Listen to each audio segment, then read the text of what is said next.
incredible. I've had like 1,000. Yeah, no, you're killing it. Joey, I will give you this compliment. You have one of the best camel toes in all of comedy. You have a male camel toe. He's rocking his bathing suit here today. Not many people wear their bathing suit on stage, but you know what?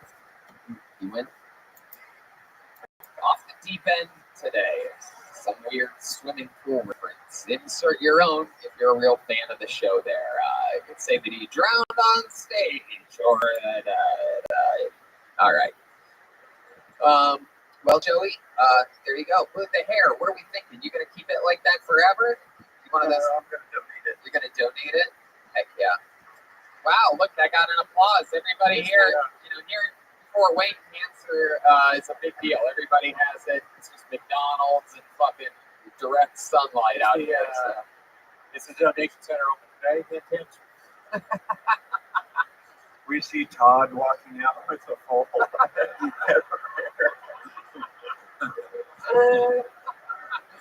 All right, one more time for Joey Squid, everybody. There you go. We're gonna keep it moving. Flying through it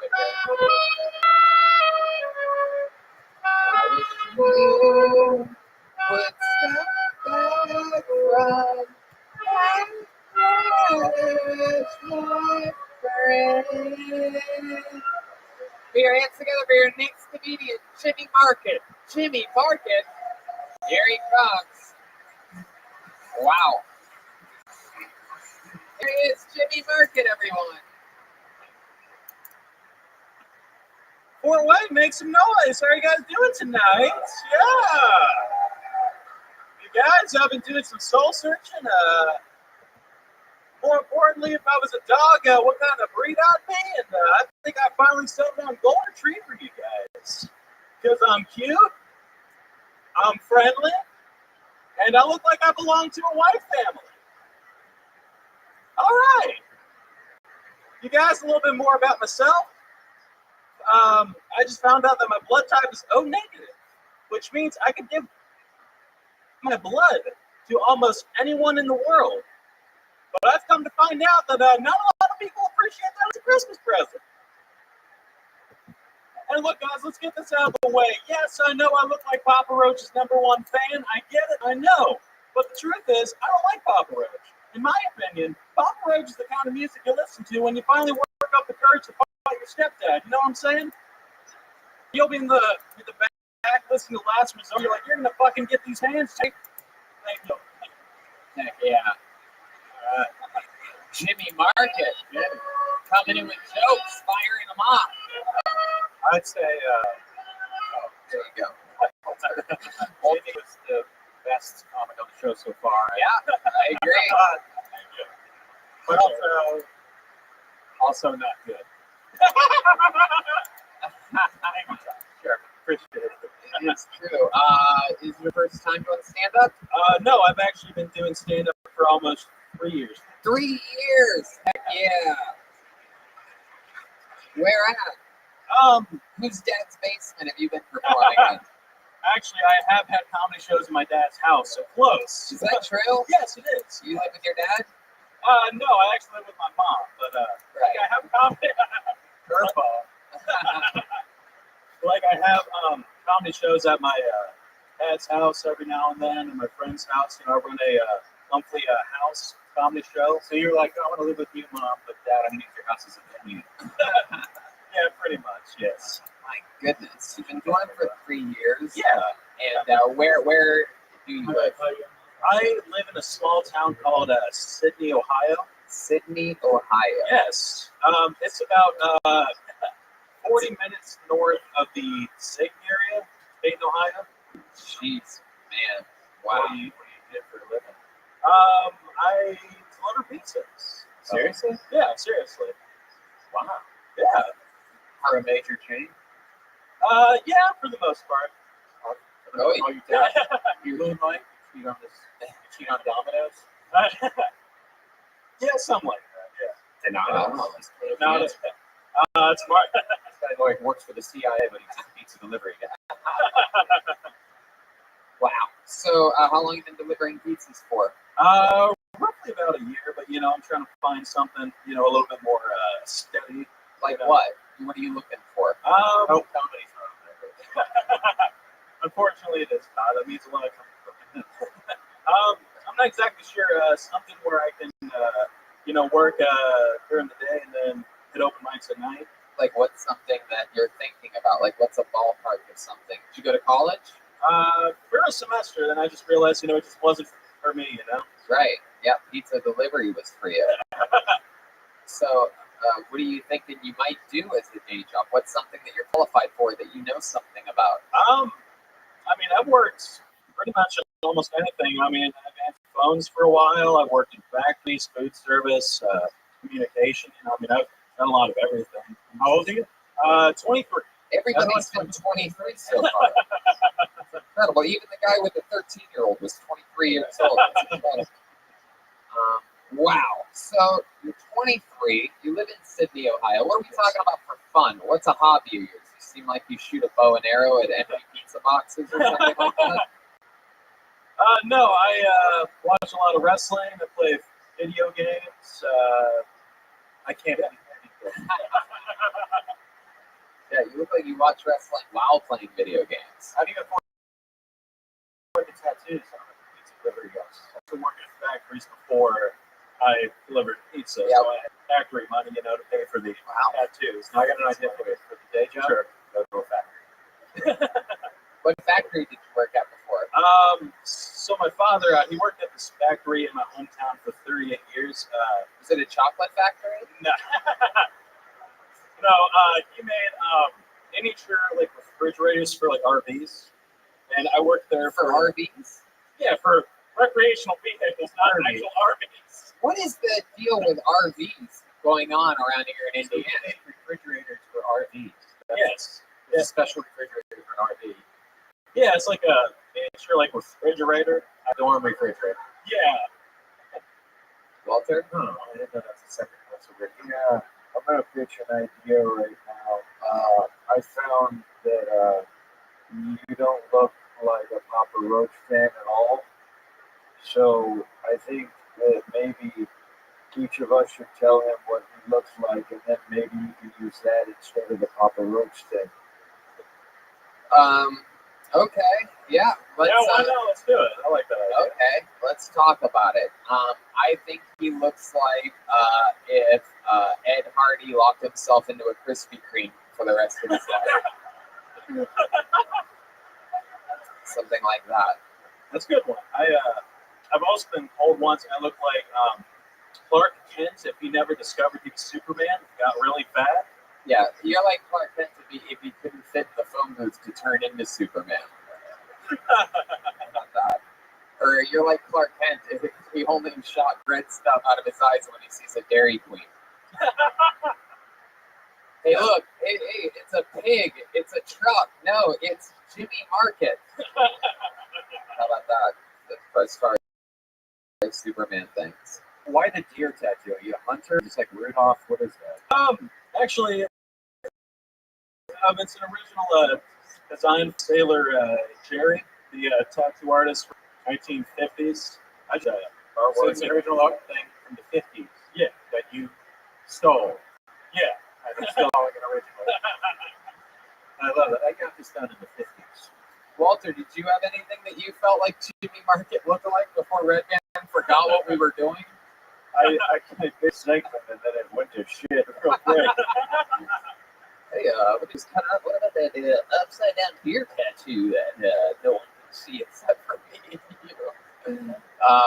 That is an ugly tattoo. Then you basically went and got a bunch of. Are you having on both sides? No, actually, this one's a mermaid. Oh, wow! Look at that. Actually, yeah, mermaid. Thanks. Yeah.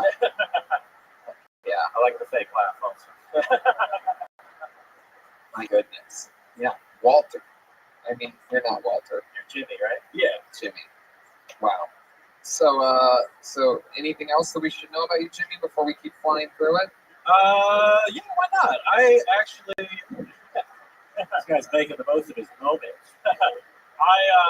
So I've actually had a stutter pretty much all of my life, and then I Don't have it as much, but when I first started doing stand-up comedy, it was really bad. Yeah. How'd you get rid of it? I really do not know. Maybe it's just because I kept going on stage and I felt more uncomfortable on stage. It just went away.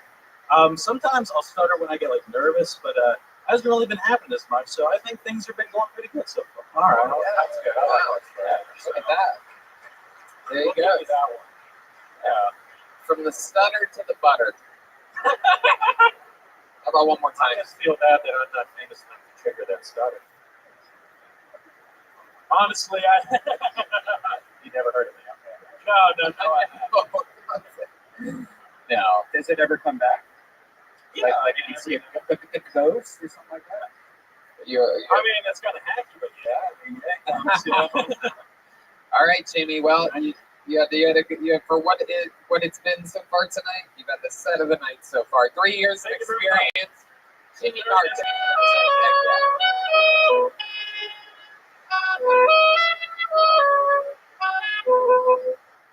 Okay. Your next comedian goes by the name of Zach Garner, everybody. Zach Garner. Hey, Zach. Here he comes. Walking to the stage. Zach Garner. What's up, Tiger Roo? I'm 31. I'm single. I'm at the point in my life where I'm not going through the natural progression, but I'm watching other people my age do it. You graduate school, graduate college, meet a girl or a guy, you get married, you have 1.5 kids or whatever the national average is, and then you buy a $60,000 truck. That's where I'm from, small town Indiana. And you back it into every parking spot you can find. Say things like, "Hey, you see them tires? Those are stock." And yeah, I really love the new front end on this model. And my new favorite, tailgate folds down into stairs. What the fuck do you need stairs on your tailgate, right? Like I said, though, I'm not a natural progression guy. Obviously, I'm here at 2:30 on a Saturday telling jokes on Kill Tone. So I'm not a natural progression guy. I'm out of the corner of my meals at the end of them. I fold the cardboard and just tip it back. I'm not a bottom yet, but I'm close. I'll give you an example. If I was a girl, I'd be at the bar on the weekends trying to get pregnant. Because nothing says rock bottom like a bar baby, am I right? Thank you, that's my time. Wow, there you go. Zach Garner.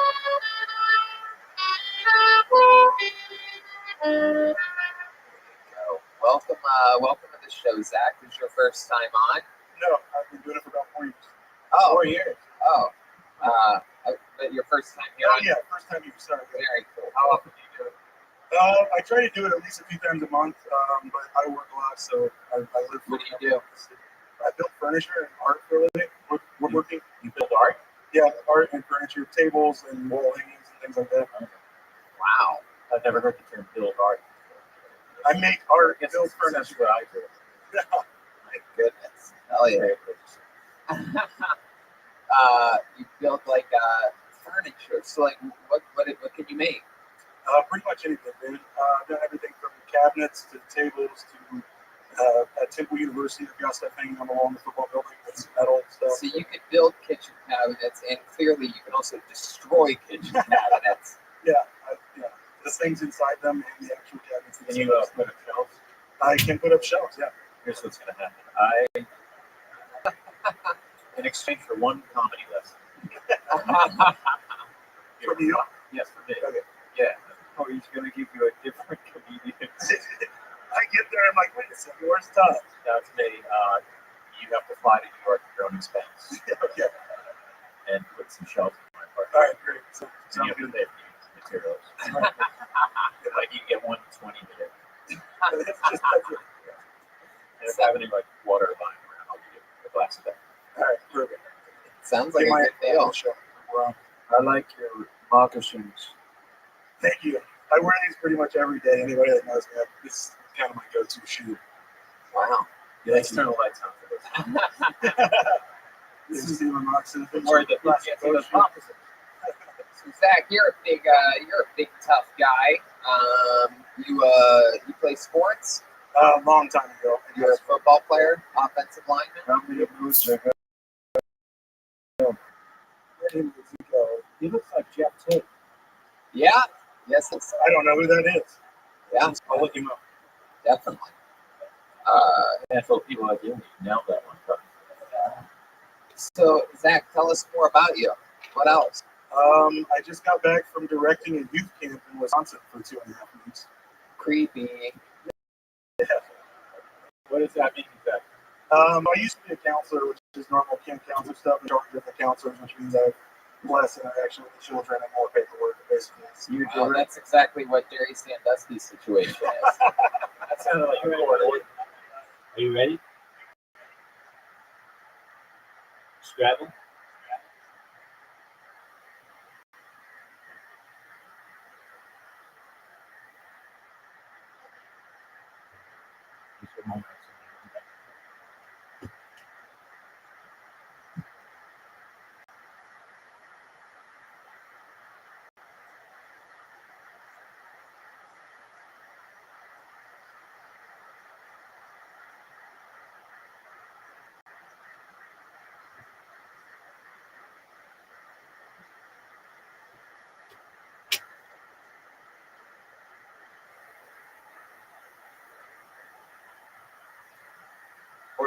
Yeah, More paperwork, less interacting with children. I actually telecommute. I don't show up on site. So You direct jokes. so I can't help myself. I'm nervous. You directed a youth camp. Who did you award Best Boy Grip? That's what. It's a movie term. Never mind. I'm sorry. Even I didn't get that. I did it. You have to wait for the credits.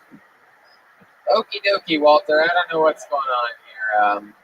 So Zach, you're in a relationship I'm not. now? How long you been single for? A while, probably 4 or 5 years. Yeah. When's the last time you were with romantic with a woman? Maybe a month ago. Yeah. What was that? That was off the dating app or something like that? Nope, somebody I know locally, a friend, just personally know. Yeah. No. So you caked the guy? No, no, he came over for free. It was no big deal. I like the style. I built him a little bed. Built a bed. Yeah, we bartered. Heck yeah. My goodness. So, interesting stuff, man. You ever make furniture for someone in trade of something other than a comedy lesson? Yeah.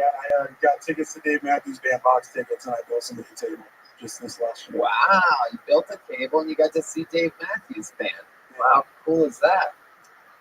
It was a partial trade. I made money as well. But, Oh, You said, I'll take part of the money in Dave Matthews. Box seats? Is that what you yeah, like towards the front, right behind the pit. Nice little boxed off, get a waitress and all that. said? Who here has box seats tonight for this? like what would be the box seat section of this show? Probably like right here, based on the setup. It'd probably be like 6 or 8 boxes right here. How was the Dave Matthews show? It was good. I enjoyed it. Was it long? Yeah, it's usually like an hour and a half for his portion. That's it? Yeah, but there's other. Must have been in a bad mood then. He just seems like a guy who played for 5 hours. No, there's noise ordinance at the place he plays near my town, so he's got to be done by 10:30 or around. Hey, excuse me, sir. Yeah. You can't play Crash after 10 p.m. Yeah. Was there ever anything happen when you were counseling the kids at camps that was interesting? You ever walk in on them doing anything creepy or anything like that? Oh man, all kinds of fun stuff. I'll tell you one from this year. Yeah. I walked out of the cabin to go shower and stuff. The kids were laid down ready to go to bed, and they weren't asleep yet. It's the oldest boys. They're like 13 to 15. They're messing around. Yeah, or as you call them, the good ones. Yeah. But yes. They started drumming on their bellies, making music all in sync. Then one of the guys was like, all right, that's enough. We got to go to bed. And the other guy chirps in and he goes, you know, we should call ourselves the Family. They all started laughing and they started pounding and humming the bunks and doing this noise, right? I let it get quiet again. And I said, yeah, you guys should go on tour. None of them knew I was standing outside the cabin. And they all silence, complete silence. Didn't say a word the rest of the day. Wow. Just kind of, Oh my God, there's a bear outside of the cabin. yeah. Wow. That's nice. That's a nice job. Well, Zach, Where do you live again? Pendleton, Indiana, between here and Indianapolis. Is there anybody here from Fort Wayne, Indiana? If you live in wow.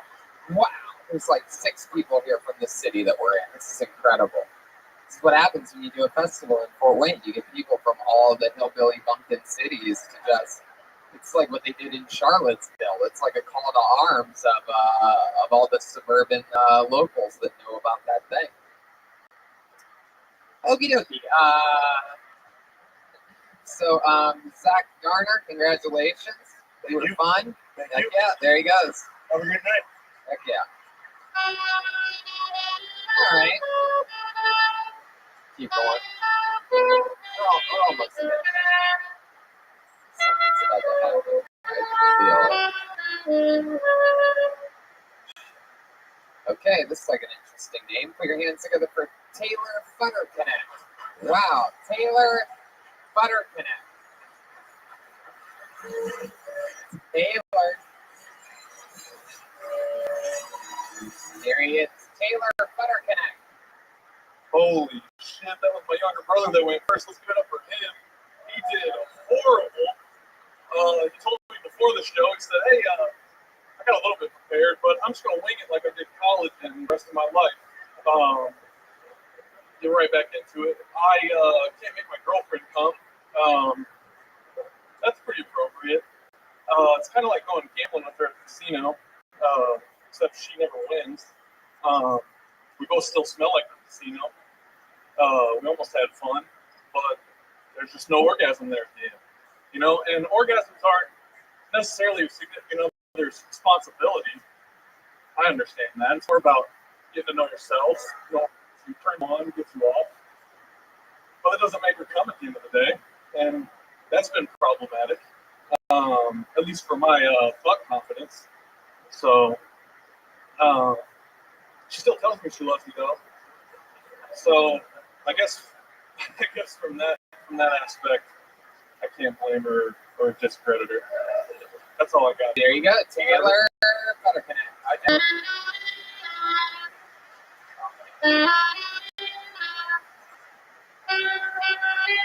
Okay, Walter, my God. Well, I wasn't sure if you were really his brother, but then I saw that we have a similar now I'm sure your brother. I did write some stuff out, and it's much better if I could remember it. Yeah. I even tried it on the way down here a couple times. You tried it on the way here? Is he really your brother, that guy? No, he really is my youngest brother. He does look exactly like him. Yeah, when you say you tried it on the way here, that means like what? In the like pickup truck that you guys came in? We drove separate, but I do have a pickup truck. So you were by yourself in your pickup truck, rehearsing, going over the jokes that you had prepared? Reading what's actually on my lock screen on my phone. And what you did tonight wasn't what's on the lock screen on your phone. Or it sort of is, but you couldn't quite remember the punchline. Yeah. Is there something you want to look at your phone? You want to reference perhaps something that you missed? A couple things I acknowledged. You said casino so many times that I noticed this European mailman getting very excited for some reason. A lot of my family owns casinos. Well, that's a Native American thing. That's a very European thing. I've never heard of a European. You've casino. never been to a European casino? No. You've been to Las Vegas? Yes. Well, there you go. We own all of the strip. Wait, no, My people own all of the strip. Europeans. Yes. Okay. Are those Donald Trump Europeans? Is that one of the things from your lock screen? No, Hey, it's not. No, it's not. Yeah. Would I be able to read his lock screen and Yeah. see what we can do? Yeah, you read his lock screen. There he is. That's chicken on towards the Bond Brothers. It literally says I 7 times. I can't make my girlfriend come.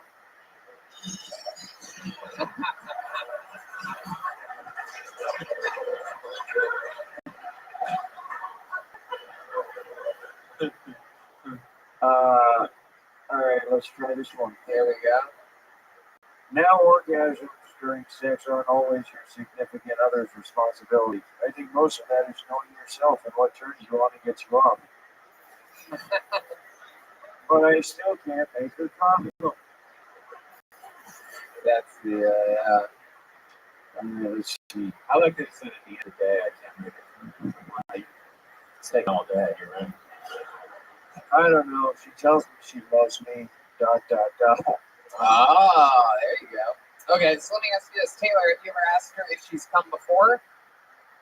Actually, what the issue she has is she had an injury in soccer, had surgery. She thinks it fucked with her neurological. No, it didn't. That's impossible. That's simply impossible. That's very nice of her to say. So anytime you want to use that as an excuse, just know that she's lying to you. Fair. Let's check it with Walter. I'm going to change his European name to Dick Don't Work. Oh, well, again, that's Native American as fuck. And what's the injury, though? She dislocated her hip to the point where she had to go in and get surgery done. Like it's Yeah, did they go in? Did they make the incision through her vagina? they did not. Yeah. No, I know. You can't give her an orgasm. Could she come before the surgery? She actually struggles doing it on her own. Right. So she can make herself come. So it's definitely not from a soccer injury. Right? She can, but it's not all the time. Does she know you're Sure. No, absolutely not. When she finally does come, does she go It's a soccer And slides. soccer reference. What do you do for a living? I actually work in sales and RV industry. In the RV industry? Get the fuck out of here. I got a better one for you. It's so the RV industry clearly is big in Indiana because everybody's trying to get out of Indiana and then they end up having to come back because of a sick relative.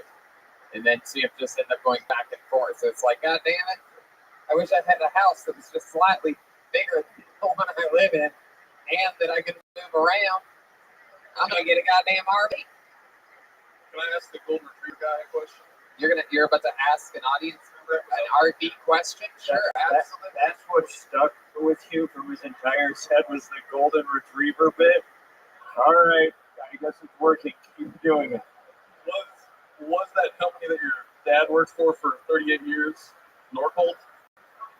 Whoa, that's crazy. You recognize his father by seeing him? You recognize the one company that does what that company does? Was there like 800 companies in the RV refrigerators? So that's a question you could have just walked up and asked. That's not for the stage. He wanted some kind of response from the audience.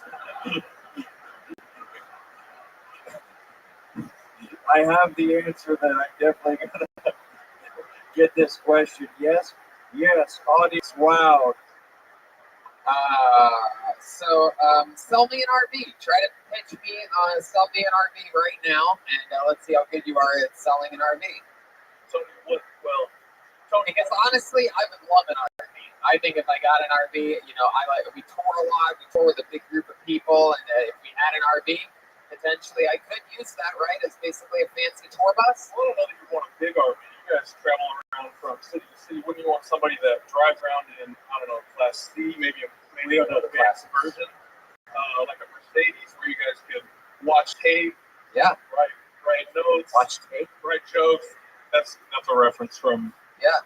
Will you be our driver? Yeah. Wow, cool. Can you make your girlfriend come?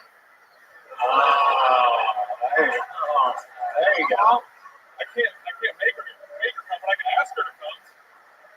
No, but you came to the right place. Wow. Well, that's cool. Yeah. Your girlfriend here tonight? She's not. Yeah. What if she slowly slipped her hand in the bag? You couldn't even make her come here. That's horrible. It's mind-boggling. There's a lot of double entendres here. Wow. So, have you tried? Let me ask you this: how long have you been with your girlfriend? 8 months. 8 months. And you perform oral sex on her As often as she'll let me. as often as she'll let you. Ugh, she doesn't seem like fun at all. What kind of woman complains about getting her pussy. It sounds like you've tried everything. Have you tried? Ah, there you go. Walter. Walter, what do you have any? My wife's been dead for 30 years. I need this. Walter, do you have any special things that you do in the bedroom, like hang a dream picture over yourself or anything like that? Or Well, no, I just play this game of peekaboo with my tongue. It's called In and Out of the Mail Slot. what? Oh my God! Good Lord! Yeah, they scored every time. Oh my God, that is unbelievable. And then when the flag goes up again, that means I can go back down there. Wow. Well, Taylor, you got on stage tonight. You and your brother can both have really bust each other's balls about what happened here. I love that you came out and dissed them right away. Just I like that you both, just for your own relationship with your brother, you both did equally poorly. yeah, yeah. Be sure to tell your parents how disappointed they should be in both of you. It is, folks. Neither of us are thieves. But Taylor, you take the jokes well, Yeah, and you have a good sense of humor, and you're a good-looking guy. You're selling RVs. I mean, you look like probably the most successful person on the stage so far tonight. It didn't go successfully, but you look like it did. I can't succeed in the bedroom either currently. So. Wow, you're still. Let's not end on a sad note. Yeah, you just won't let it die. Even with us, the finish isn't happening. It's just like you just can't bring this thing to a climax. Yeah. Something's wrong with this package. We all have a soccer injury, though, so don't worry about it. Oh yeah. There he goes, Taylor Butter Connect. Yeah. What do you guys think? Go to the bucket one more time.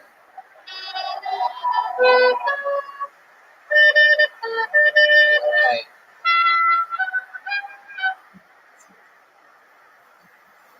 Let's see what happens here. Okay, let's try this. Put your hands together for Brian Porcel, everyone. Brian Porcel. Here we go. Brian Porcel. Here he is. Live in the flesh, Brian Porcel. One more time for Brian, everybody. He's your final comedian of the night. Today. I thought Antifa was a new show on BET. Tonight at 8 o'clock. Antifa. Back up, motherfucker.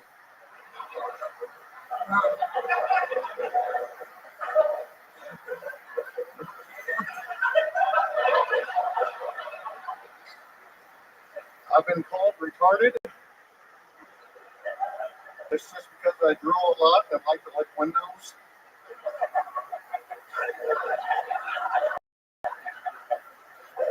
Obesity, heart disease, and diabetes runs in my family. Probably because no one runs in my family. I think pedophiles are good doormen because what would be a better bouncer than someone that can spot an underage drinker? I noticed a black man going door to door stealing people's mail. So I took matters into my own hands. That postman outfit wasn't fooling anyone. Hold on, wait, what? I understand your racist joke. Yeah. No, go ahead. So it's sort of like, do it again. Hold on, wait, not you, Walter. So I saw a black man stealing mail door to door. Uh-huh. So I took matters into my own hands. Uh-huh. The postman outfit was not fooling anyone. So I extended the cops. They laughed, but I had to do community service. So now I follow that postman around and make sure he doesn't steal anyone's mail. Oh my God. I just tried so hard to figure out what the fuck. It's actually a better joke when you just did the first half. Brian, I like your style, man. Even though it go that well, I like the courage that you have behind your jokes. I thought the end thing was so stupid that it was great. I think it was like brilliantly dumb. I saw Walter laugh at that one too. I've been told her trouble. You have been. What was great was the placement of that joke right after that one. It's the Antifa joke, and then he goes, "Some people call me retarded." I'm like, that's what I was just thinking. Is that true? Is it true that you drool? Yeah. Is it Yeah, just like I was going to apologize because it might be like a Gallagher said. But what? I accidentally like spit on people. Oh. I talk. Oh, I see. I Wow. apologize if I can. Oh, it's okay. You're okay, Brian. Yeah, Everything's good. Brian, you're a big guy representing the Pink Floyd. You have a fanny pack on. Is there anything in your pack? There might be. Well, there's only one, and that's the play around of what's in that fanny pack.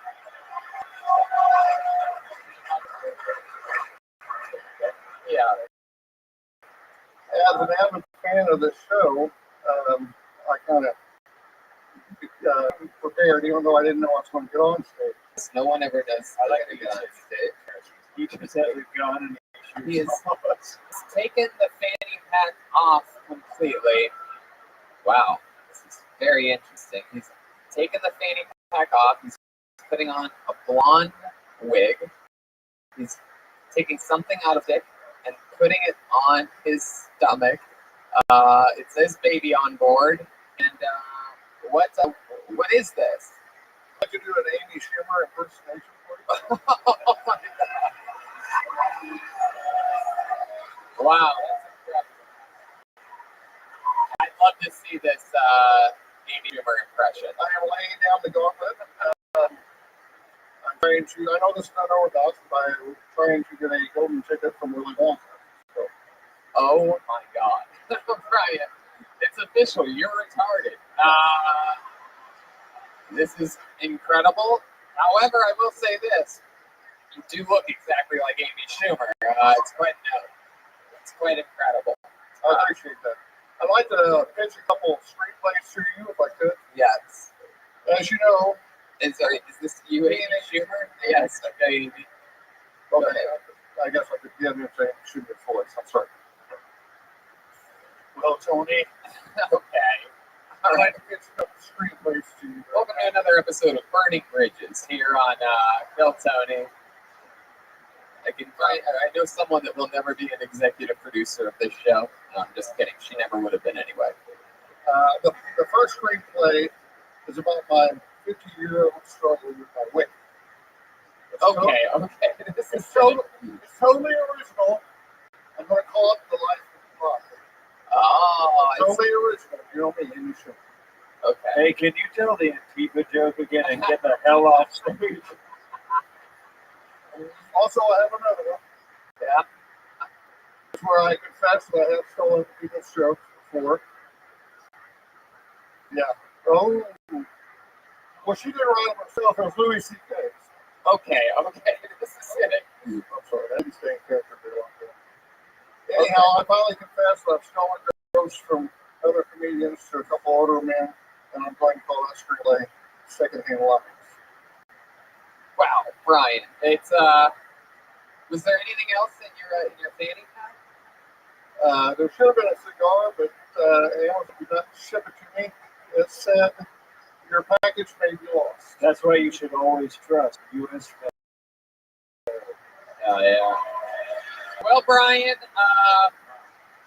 very, very interesting. I love your risk taking. It's you definitely went for it up here. Look at you, Brian. You guys enforce the 1 minute rule. That's it. You go 1 minute, and then you can do a 7 minute encore.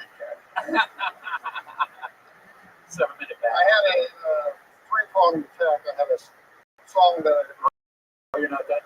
No, it's okay. I think I'm going to be done. I have to do a show in Indianapolis. Brian, we're going to let you go. Brian Purcell, everybody. We love him. Brian Purcell. You guys think we should get one woman up here to host the show? We haven't had a lady all night. I'm not going to count Amy Schumer as a female comedian. So let's knock out one more. Let's see if there is a single woman that signed up. Wow, maybe we didn't even have a woman. Wow, that's crazy. Everyone's honestly looks like they're all from one bowling team. For the podcast listeners, a male in the back goes, "I got titties." Wow. The few, the proud, might be a first people, the people who signed up with Tony and Fort Wayne. Oh my God. Is there a female that signed up?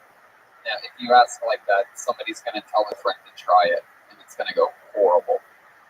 So I'm stopping that right there. No, the woman didn't sign up. Well, They got a girly name. Did a person of color perhaps sign up for the show?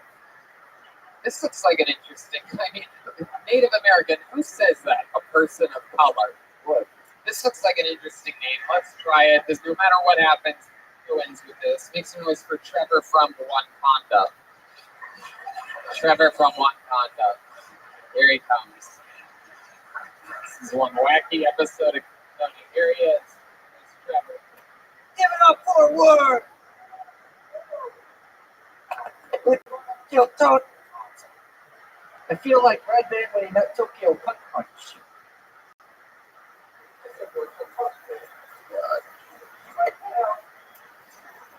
Here, no, here, use that one. I think the mic went out in anticipation of what's about that. The mic just killed itself. My bad. So, as he said, I'm from Wakanda, Illinois. And if you don't know where that is, no one does. Anyways, that fucking sucked. Sorry. Where are my dog people at? Yeah, come on, dog people. You know why I love dogs? I love dogs a lot more than I do humans. 52 straight wins. Because they're softer, they always stay by your side, and they can't report sexual assault. All right. Oh my God. Wow. This has been an episode filled with bad jokes, bad tattoos, and really just everything. Everything was pretty. That was. I mean, look at you. That was the most on the nose outfit. Yeah. White beater with camouflage pants. A Budweiser wife beater, camo pants. You're basically a version of everyone that got pulled out of the bucket tonight, all at once.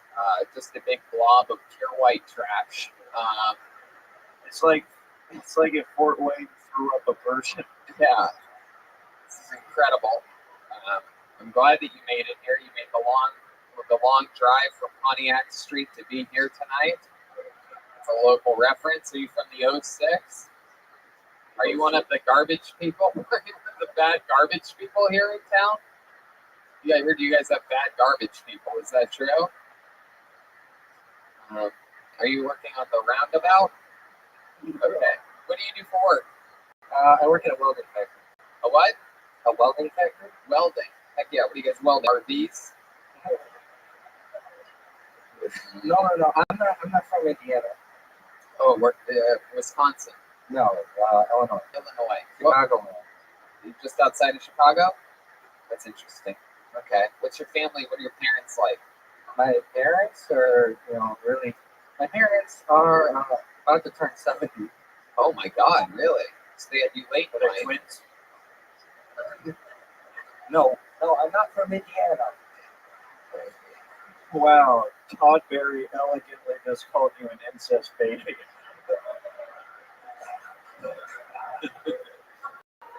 Wow. Yeah.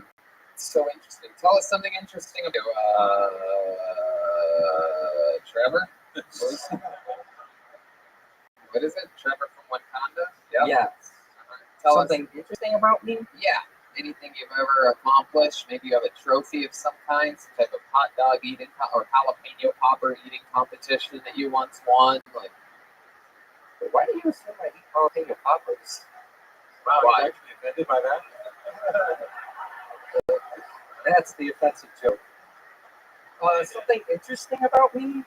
Yeah, I don't know. I like to shoot guns. Oh, I'm in the military. You were in the military? Oh yeah, what brand? U.S. Army Reserve. Oh my goodness! Wow, that's very interesting. Did you ever go anywhere or overseas or anything? Kuwait and Iraq in 2016. Wow, you're a goddamn American hero, sir. Now it all makes sense. Heck yeah! Wow. We didn't know that we told us. Disrespect. Wow. This is the whitest episode of this show we've ever had. Have you done stand up before today? Yeah, this is my 24th. Let's count it as I could slam that today. Okay, I'm gonna send you off. Trevor from One Pond, everybody. There he goes. There he goes. Sorry. Okay.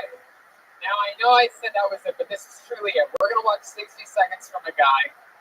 One of my good friends back there, Trey, has been pointing at this innocent black man in the back of the room for the last 5 minutes. He signed up earlier, right? But he didn't get pulled out of the bucket. So let's just do it. Just so things are a little bit different. Just so that we have one person here that isn't like everybody else all night long, that works in RVs and welds RVs or builds RVs or parts of RVs or fucking RV. Put your hands together. 60 seconds from Isaiah Gray. Here we go. And then this is it. This is it.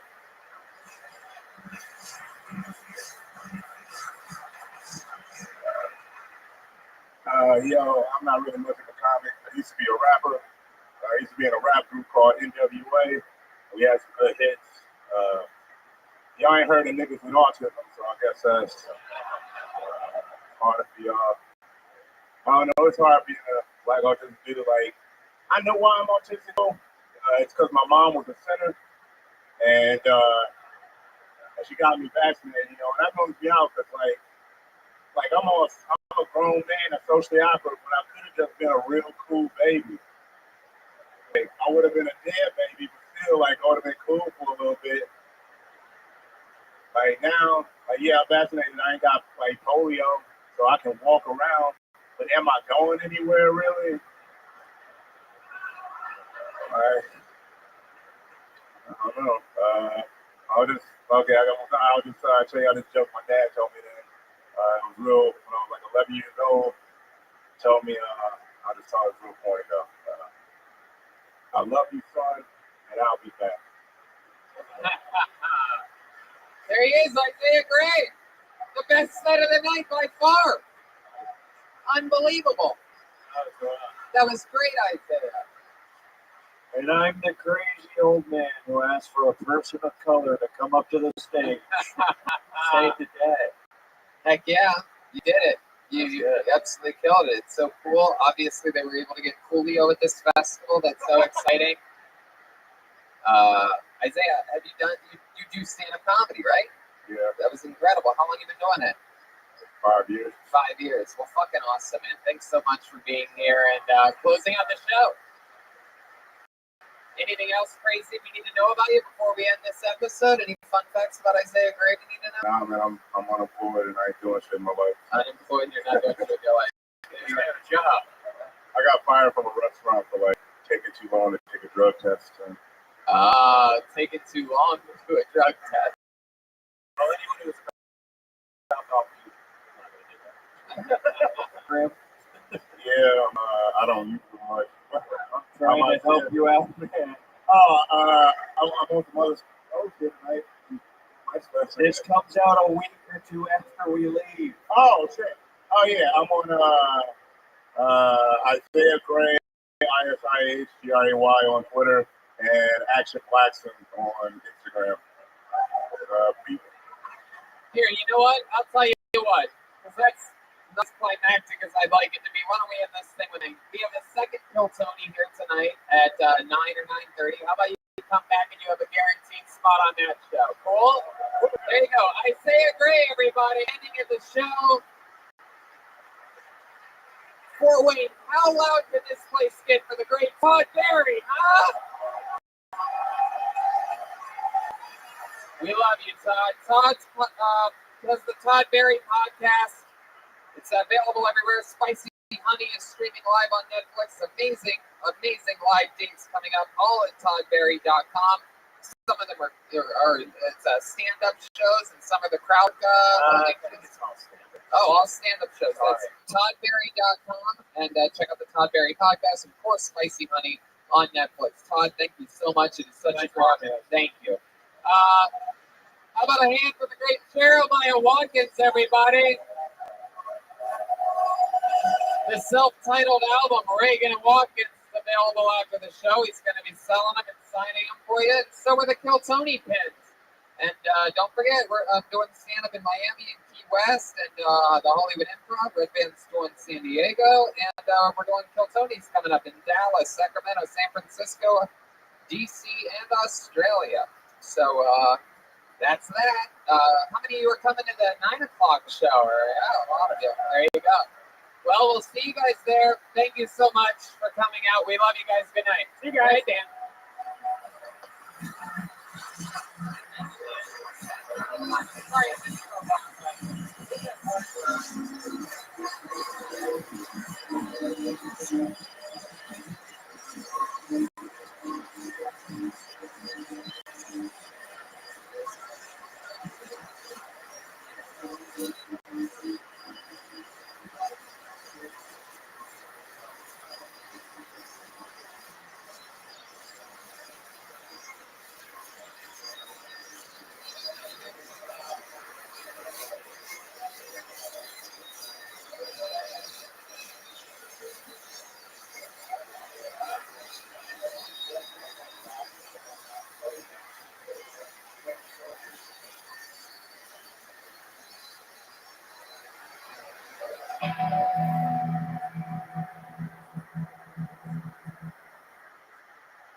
Hey, this is Rabbi live from Let's Fest in Fort Wayne, Indiana. We're brand new about to kill Tony. Get up for Tony Explain. Fort Wayne, Indiana. Come on, people are listening to this all around the world. Make some fucking noise. Yippee doo dah fucking day. Hey, look, it's Brian right there again. Again and again. How exciting is this? Our second show here in Fort Wayne, Indiana. Listen to the electricity. Yeah. Our first one was at like 1:30 in the afternoon. That's our first time we ever had such an early. We had the great Todd Berry here. How many of you were here for that show? Once you get Tony, you need that sweet, sweet Tony. You're back for more. It's so fun that you're back. We do these shows on the road all the time. It's crazy. And we're also full-time stand-up comedians. I'm headlining the Miami Improv all week next week and the first weekend of September. And the Red Lines the San Diego American Comedy Company August 17th. And I do the Hollywood Improv August 23rd. And then we do a Kill Tony in Dallas October 3rd through the 5th with a weekend of stand-up after that. Headlining and some gas and friends of Kill Tony. We have a lot of friends in Dallas. And the road to Kill Tony Mania starts October 16th to the 17th in Sacramento, California. And then the next 2 nights, that's it. San Francisco, Kill Tony Mania, our biggest annual event. 4 Kill Tonys in 2 days, featuring many special appearances by all your favorite Kill Tony characters, past, present, future. Then 11/7 DC and 11/8/9 stand up in Washington DC. Nice. Goes on and on. That's exciting stuff. We have the new Reagan and Watkins album available for sale after the show for you Reagan and Watkins fans. We also have the new official Kill Tony pins and also Tony Hinchcliffe pins. You guys like pins? Liars. That was the test to see how honest you were. Nobody goes that crazy for pins. See? Sometimes I gotta check you. We're going guestless on this one, as we do with all of our road shows. You know, just plow right through the machine, get to the real fucking grits of a real dirty late night raw episode of Kill Tony here in fucking Fort Wayne. So let's do it. However, we do have, ladies and gentlemen, they are the best damn band in the land. It's my favorite thing in all of comedy. We have the band leader here tonight. Every single episode, if you don't know, he commits to being a different character. Sometimes it's a brand new character we've never seen before. Sometimes it's the return of one of his famous characters that we've grown to love. This last episode, he was a Native American mailman. Very Native American, slightly mailman. And he's back again. Let's see what he is. Right now, I present to you the leader of the Kill Tony band, Jeremiah Watkins, everybody. What is this gonna be? What? Is that who I think it is? Oh my God. No fucking way. Whoa! Holy shit. It's Kid Rock for the first time ever. Oh my God. This is gonna be fun. My name is Kid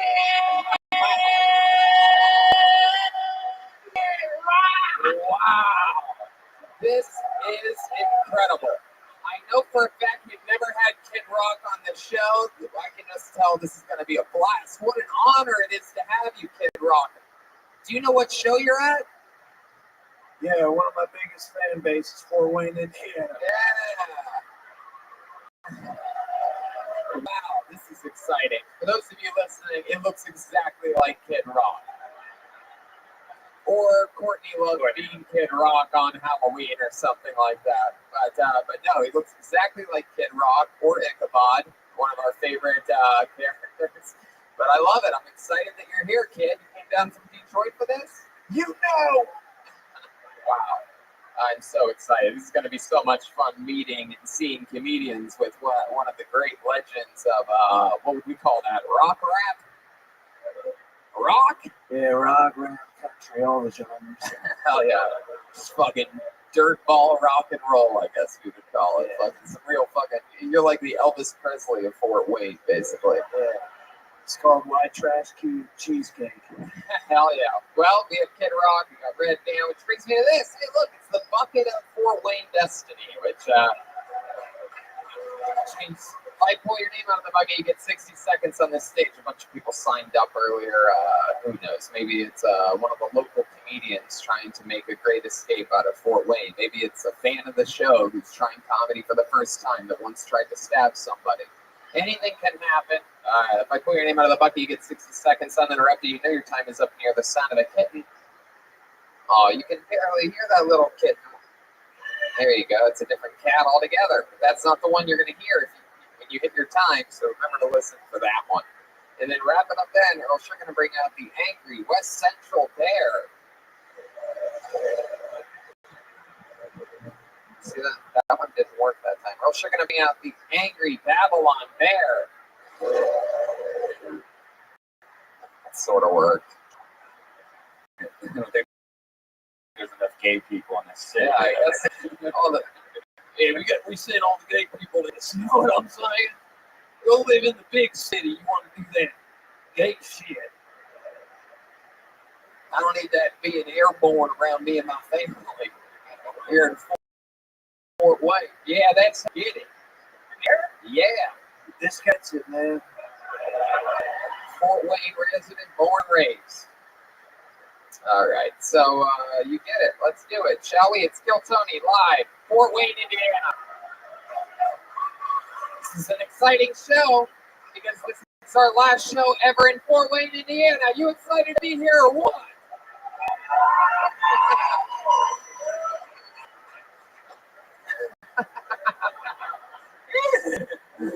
source of truth is already out. All right, I pulled a name out of the bucket. You guys excited about this? All right, make some noise for your first comedian tonight. He goes by the name of James Alt, everyone. James Alt. There he is.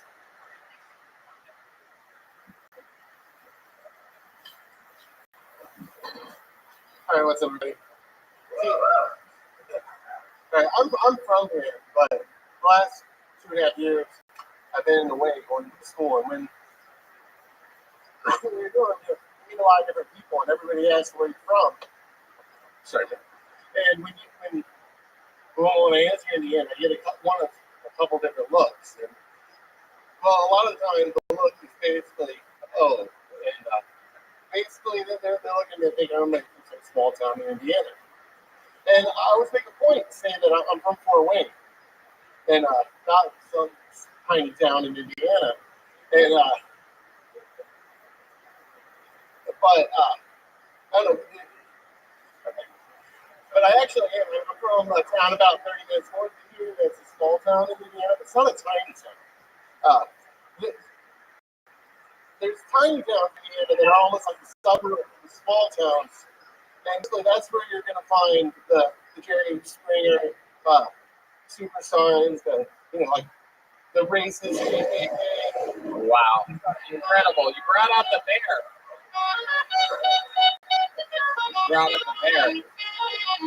You were so hilarious that Red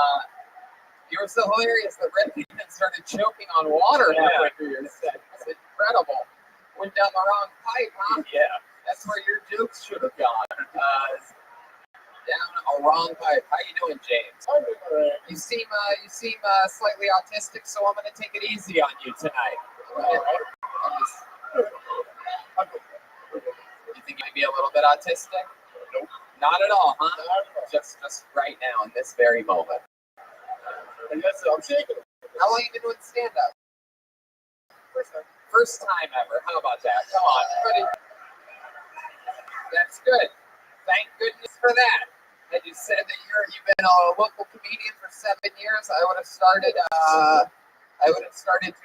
release the latch that make all the stuff that's on the carpet go straight down into the depths of hell right now. Can I say one thing? Sure, go ahead. Say whatever you want. You had 70 seconds before. There's Great timing too. Your timing is as great as your writing. Your natural podcast skills you have. I mean, it's incredible. Yeah, you're not autistic at all. You're right. Oh God, I didn't nail that in the first fucking second. No, I'm kidding. Completely undiagnosed. It's okay. Kid Rock, what do you think about James Alt? I have no idea what the fuck he was trying to say the entire time. I don't know. My cousin has it, and he may have autism too, man. He seems like a nice guy. He was trying to say something about the KKK in your set. Yeah. I was talking about a KKK person that got their nose broken at Jerry Springer, and I didn't get to it. I got all nervous. And I fucked it. Jerry Springer? Yeah. I met Jerry Springer, celebrities. You met 2 Jerry Springer celebrities? Yeah. What do you mean?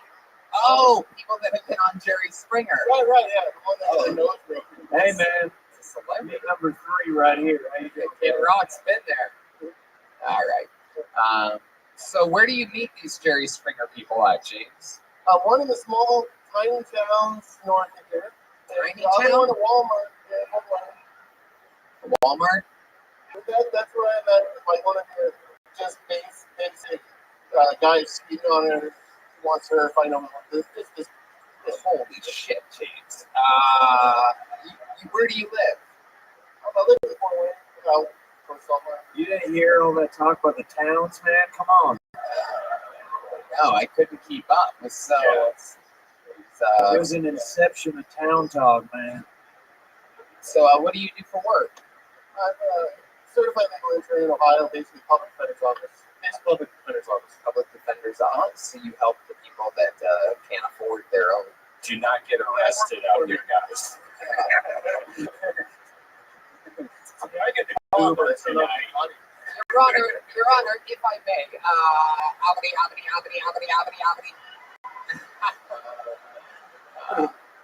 Wow. My goodness. I like your style. Kid Rock, you've been in trouble before. What do you think about this guy as your public defender? I trust him, man. And man, you got to gravitate towards the good people. Kid Rock. Hey, this is just for the venue. I've done, music all over the world, and this is the worst smelling microphone I've ever smelled. Is there a backup microphone? I really don't want to have to smell this the next 90 minutes. And this is not even a joke. It smells like ass. It smells horrible. I don't know what happened in the 6 hours between the first show that we did. But some guy's sitting up there just laughing. He's pretending like he's not even on duty. He's just sitting there enjoying the show. All right, so I guess we're gonna look into another microphone for you, Kid Rock. That's a false. I don't mean to come off like a celebrity or nothing, but right. And it must really be bothering you because I've seen pictures of you before. Your nose is clearly swelling to a great size that it's never reached. Man, I got just hanging over that microphone. So, hey man, I got stung by an Indiana bumblebee earlier today, man. Yeah, a bumblebee. Speaking of a little Indiana bumblebee, let's get back to you, James. So I want to see something here. You have a lot going on, but I was wondering, if maybe we could get an act out of what you would be like defending Kid Rock. So let's say his tour bus got pulled over for marijuana here in the state of Indiana. He was going to do a show at the Indianapolis Speedway, like he probably does 7 times a year, and I may or may not have a slightly underage girl in my tour bus. Yeah. So he got accused for hanging out with a drunk underage girl, and he had some marijuana. You're in front of the Fort Wayne judge. That's me. And go right ahead. Hey, did you have any opening statements? Kid Rock's attorney. There we are. Yes. Oh, yes. You defended this man over here? Yes, Your Honor. However, I actually work in Ohio courts, and marijuana is decriminalized in Ohio, so I just go to the prosecutor and he tells me I don't really care about marijuana. I don't care about Ohio, boy. Didn't you hear? This is the state of Indiana. You work in Fort Wayne in this, so what's your argument? Well, I'm going to argue that this is just a minor misdemeanor for whatever it is in Indiana, because I don't know. There's definitely minors involved too. I read the report here. Nobody got hurt. I'm going to want to ask for discovery so I can see why no one got hurt in the first place and they had any reason to pull them over. And I'm not going to give you any legal advice, though, because I'm not a lawyer. It said here that they were playing ball with the ball and a loud volume on the highway.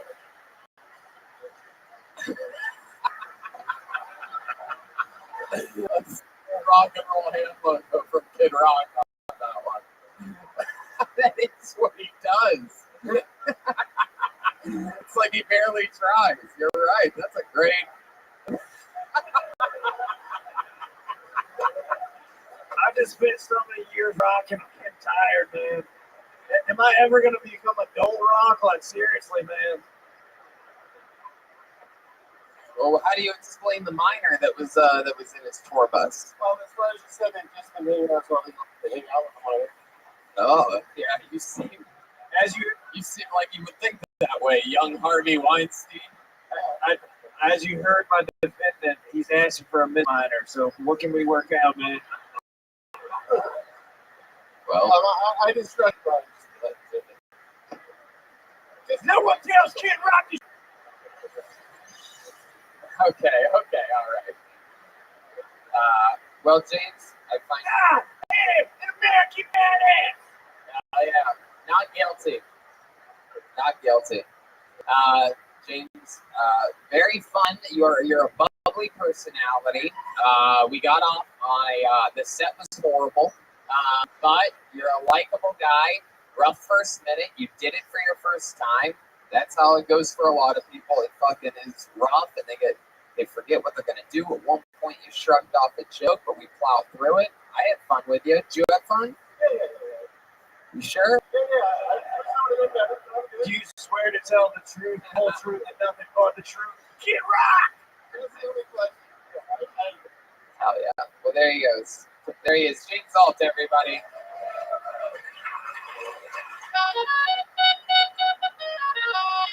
Public defender of the court. And, also a defender of food courts as well. Clearly, he's a big boy. Let's see. All right, you guys having fun out there yet? Look at this. We pulled we got a lady already. We didn't have one the last show, so this is very exciting. Put your hands together for Stacy Stark. There we go. Stacy Stark. Come on, make some noise for Stacy, everybody. Hi. I masturbated in the shower today. I know that it's not like the optimal way of doing it, but it's definitely the cleanest way, especially for me. Because I have 2 cats. Like, if I want to masturbate in my bedroom without my cats bothering me, I have to close my door all the way. But then that just means that later I'll have to get back up and open my door, and I'll have my vagina all over my hands. I don't really want to get a vagina all over my doorknob.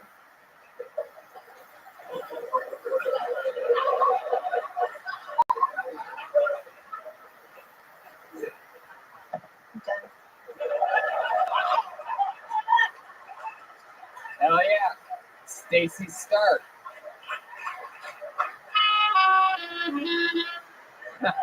Stacy, welcome to the show. It's good to be here. Hell yeah, it is. How long you been on comedy? 3 years? I was gonna guess that. Go ahead, Kid Rock. Hey man, this is the weirdest little boy I've ever seen, man. Wow. Straight to it. How dare you? You should respect this person. No, that's fair. It's comedy genius John Oliver is here live in the flesh.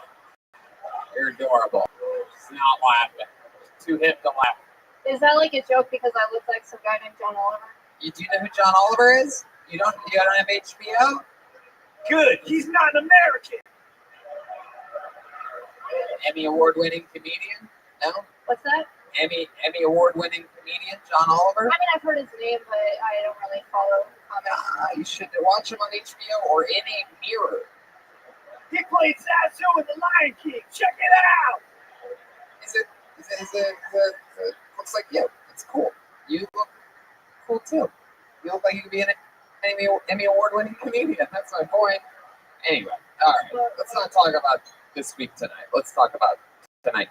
So you've been doing comedy a few years, all here in Fort Wayne. Where are you from? I started out doing comedy in Omaha, Nebraska. I moved there from Sioux City, Iowa to do comedy. Sioux City, Iowa. That's where you're from? Sioux City? I'm from Storm Lake, Iowa, but then I moved to Sioux City, Iowa. How many people are in that city that you That I was are born from? in and Sure. born and raised in. I think 10,000. Wow. What was that like? I knew most of them. Uh-huh.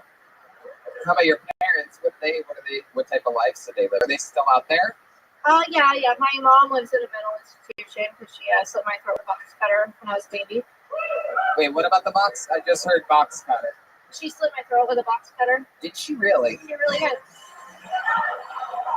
Oh my God. She's been in a mental institution. Man, this even fucked me up. Your childhood fucked my life up. Wow, that's incredible. She's been in a mental institution since that, or did she get off with that? Is that why she's in the mental institution? Yeah, that's why she's there. She's been there the whole time. Yeah, for 25 years. Oh my God. How old were you when this happened? I was 11 months old. I'm 26 now. So. Wow. Did you talk to her at all? Man, you must have been a real 11-month-old bitch. Kid Rock. That's Kid Rock. We're not responsible for anything he says. He's Kid Rock. He's a little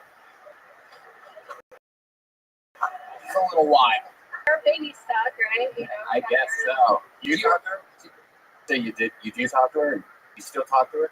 No, then I did for it up until I was like 17, and then I went to visit her, and then no more. She sliced your neck again? Or? Okay, Red Man. No, Come on. no, she insinuated this. Protect your neck! Shit, Kid Rock. What were we saying? Yeah, No, the reason I stopped talking to her after I met her is because she insinuated that she might still feel that way. Really? Yeah. Would you be willing to share like what made you feel that? Like, was it something she said or? Yeah, well, she was just like, oh, I can't wait for us all to die. Wow. Yeah. So even in a mental institution, she's pretty out of touch, huh? Yeah. How about your dad? Do you have any relationship? Man, that's rock and roll right there. No, my dad is great. I didn't live with him. I lived with my grandma growing up, but he lived in the same town as me. And he's always been a major part of my life. He's kind of like the cool guy that I go to and like share my deepest, most intimate, life issues with. That's awesome. So how'd you end up here in Fort Wayne? My girlfriend. Cool. Yeah. How'd you guys meet? In high school. High school here? No, in Storm Lake, Iowa, where I grew up. So, And she came here, and like I was in love with her in high school, but she was like, "Oh, I'm afraid to come out of the closet." And then 10 years later, after she like got married and like had, I was talking. But yeah, she like got married. It's funny for both the lesbian thing and the two cats, if you think about it. Sarah McLaughlin. Fast forward to 10 years later, you're living in paradise, Fort Wayne, Indiana. that's right. You made it. I made it. I'm here. That's right. I'm here. Normally people come here and then they slit their throats. You got it all figured out. I like it. Wow. So that's cool. Do you have a job out here? I do. Yeah. What do you do? I work at a place called Exelon Technologies and work in inspection, but the company builds like cords and cables and wire kits for the military. That's awesome. Oh, yeah. That's Yeah. so fucking cool. What do you do for fun? I do for fun. I watch a lot of TV. Yeah. And I clean. What do you watch? A lot of Lena. You watch a lot of like Lena Dunham. I love Lena Dunham. Oh my god. Oh my god. What? I just always wondered where you people were this entire time. I've always been like, who watches this shit? And then here you are. I finally met you. I had to come all the way here, and you had to come all the way from Sioux City or whatever the hell. Yeah. That is so interesting. It's people like you. It was a long journey for the two of us. It is. And here we are, meeting in the middle. Are you guys about to scissor? What's that?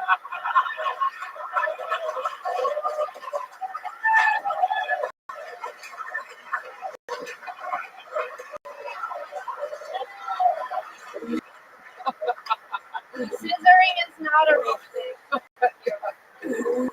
Man, you son of a bitch. Kid around.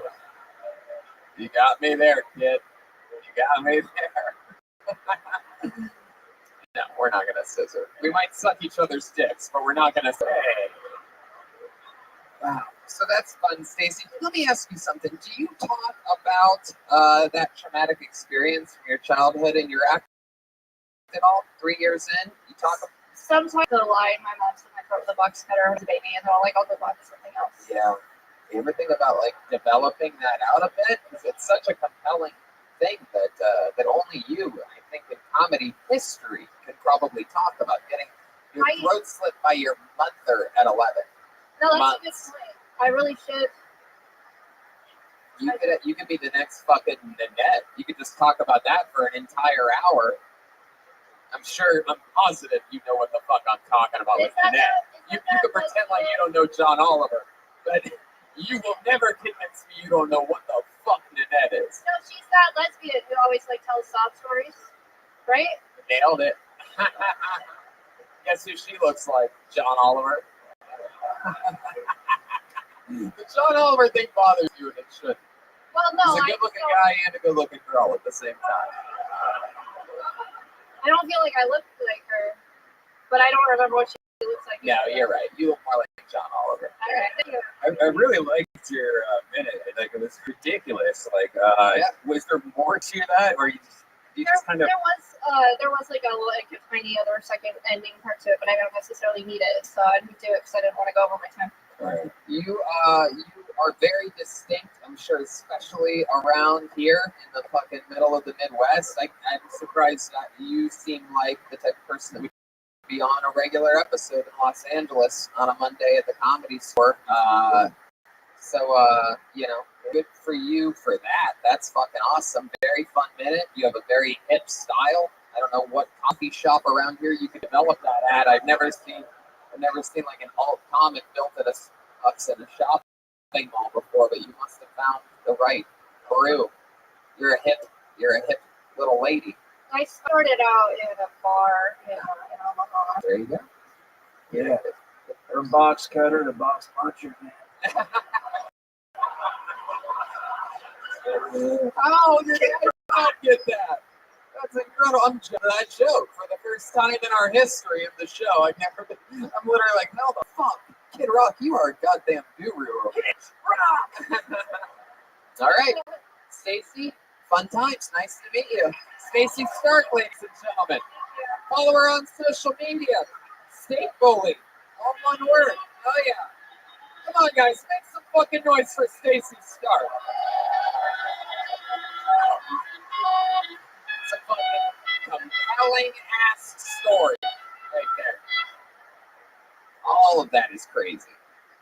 Whoever the brat person is, you are on death watch, if you're wondering. I already have people just waiting to murder you, so don't do that anymore. That's the worst thing ever. It's going to be our next comedian, Tony Watson. Wow, Tony Watson. Tony Watson.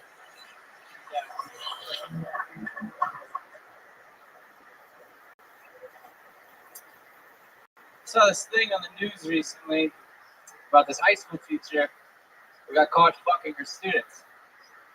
And, I don't know what you guys think when you hear about this stuff, but I always have the same thoughts, which is, where were these students when I was a teacher?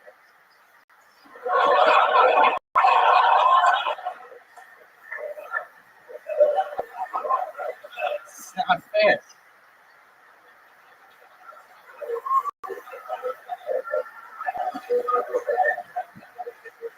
But then again, I taught 6th grade, so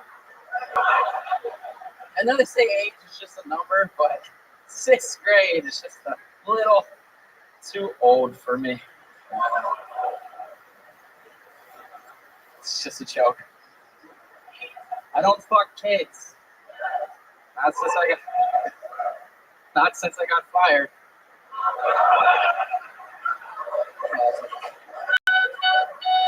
Booyah. Tony, welcome. How's it going, man? Hell yeah. How long you been doing comedy for? 10 months. 10 months. All here in Fort Wayne? I'm from Ohio. What part of Ohio? Finley, Ohio. Oh, okay. Yeah. And that's northwest? I believe so. Yeah. Hell yeah. Okay. That's fun. What do you do for work? I was a pro wrestler for a little while. Really? How long were you a pro wrestler for? 5 years. Get the fuck out of here. Man, we've met some cool pro wrestlers You guys lately. had John Moxley. We did. The guy that trained him is the guy that trained me. Oh my goodness. From Ohio Valley Wrestling. Or Florida. Heartland Wrestling Association. What was your gimmick or character? I was Tricky Mickey Mavis. Tricky Mickey Mavis. So you were a bad guy? Yeah. I left as a bad guy. You left as a bad guy. I Right. started out as a good guy. So why would they call you Tricky Mickey? I call myself that. Why would you call? I know that. I know that you. I did. But why? What were parts of your character? What made you tricky? I was trying to do like a hip hop thing, like a 90s, 80s type hip hop. Get the fuck out of here. Yeah. I did like battle rap stuff. It didn't work. So you were like a chubby John Cena. So Kind of, yeah. Wow. He was like a never runs DMC, man. I guess so. My goodness. So, can you give us a little example of what a promo from Tricky Mickey Mavis would be like? I think you people would like to see that, right? Welcome. How are you? What's going on? How's your day going? It's a real fucking wrestling promo coming at you. He's putting his cup of water down. Hell yeah. There's a big difference.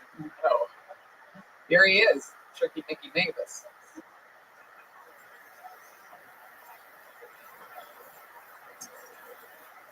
All right, here he goes.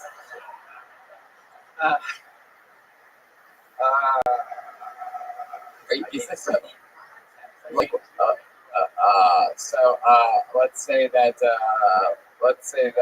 oh, okay, hey, I like your fucking style, actually. Let's say you're going up against Kid Rock in a wrestling match, and he just called you a pussy or something like that. Go ahead, there you go. Run with it. Tricky Mickey Mavis. He just challenged you to WrestleMania or some shit. Fucking anything, Mickey Mavis. Just goddamn it. Fucking really just anything will do. Or else it looks like Kid Rock's about to cut a goddamn promo on you, dude, if you don't get it together. You are nothing. You are complete crap. You are a terrorist, un-American piece of garbage. And guess what? Tonight, I'm going to pin you like I did every other summer here at SummerSlam 2018, 2017, 2016. Because I'm Kid Rock! It really is. If you wrestle anything like you sing, then I ain't fucking scared of you. Oh, Are we about to kiss right now?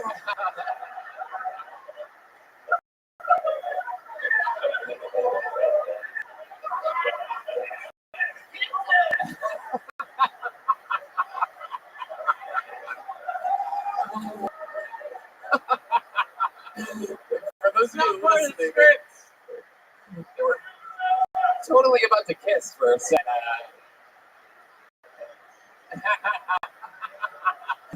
This is the weirdest wrestling match I've ever seen in my life. This is where the tricky part comes in. Wow. All right, Chicken Mickey. So, Tony Watson, you used to be a pro wrestler. What made you stop? It's comedy. Right. Go with that. Comedy. So now what? How do you survive? I work at a car factory. Car factory? Yeah. Heck yeah, you're making fucking Silverados, right? Right. The amazing Chevrolet Silverado made here in Fort Wayne. Is that correct? You making trucks? No, I just sort like transmission parts all day. Mm-hmm. In that case, let's change gears. Let's talk about your love life for a second. What's that looking like? I got a girlfriend. Yeah? How long you been with her? 2.5 years. Awesome. Did you meet her at the car factory? No, she got me the job at the car factory. Hell yeah. I met her at a Goodwill, actually. Oh, my goodness. Hell yeah. She's always still with me because you can't return shit there. So.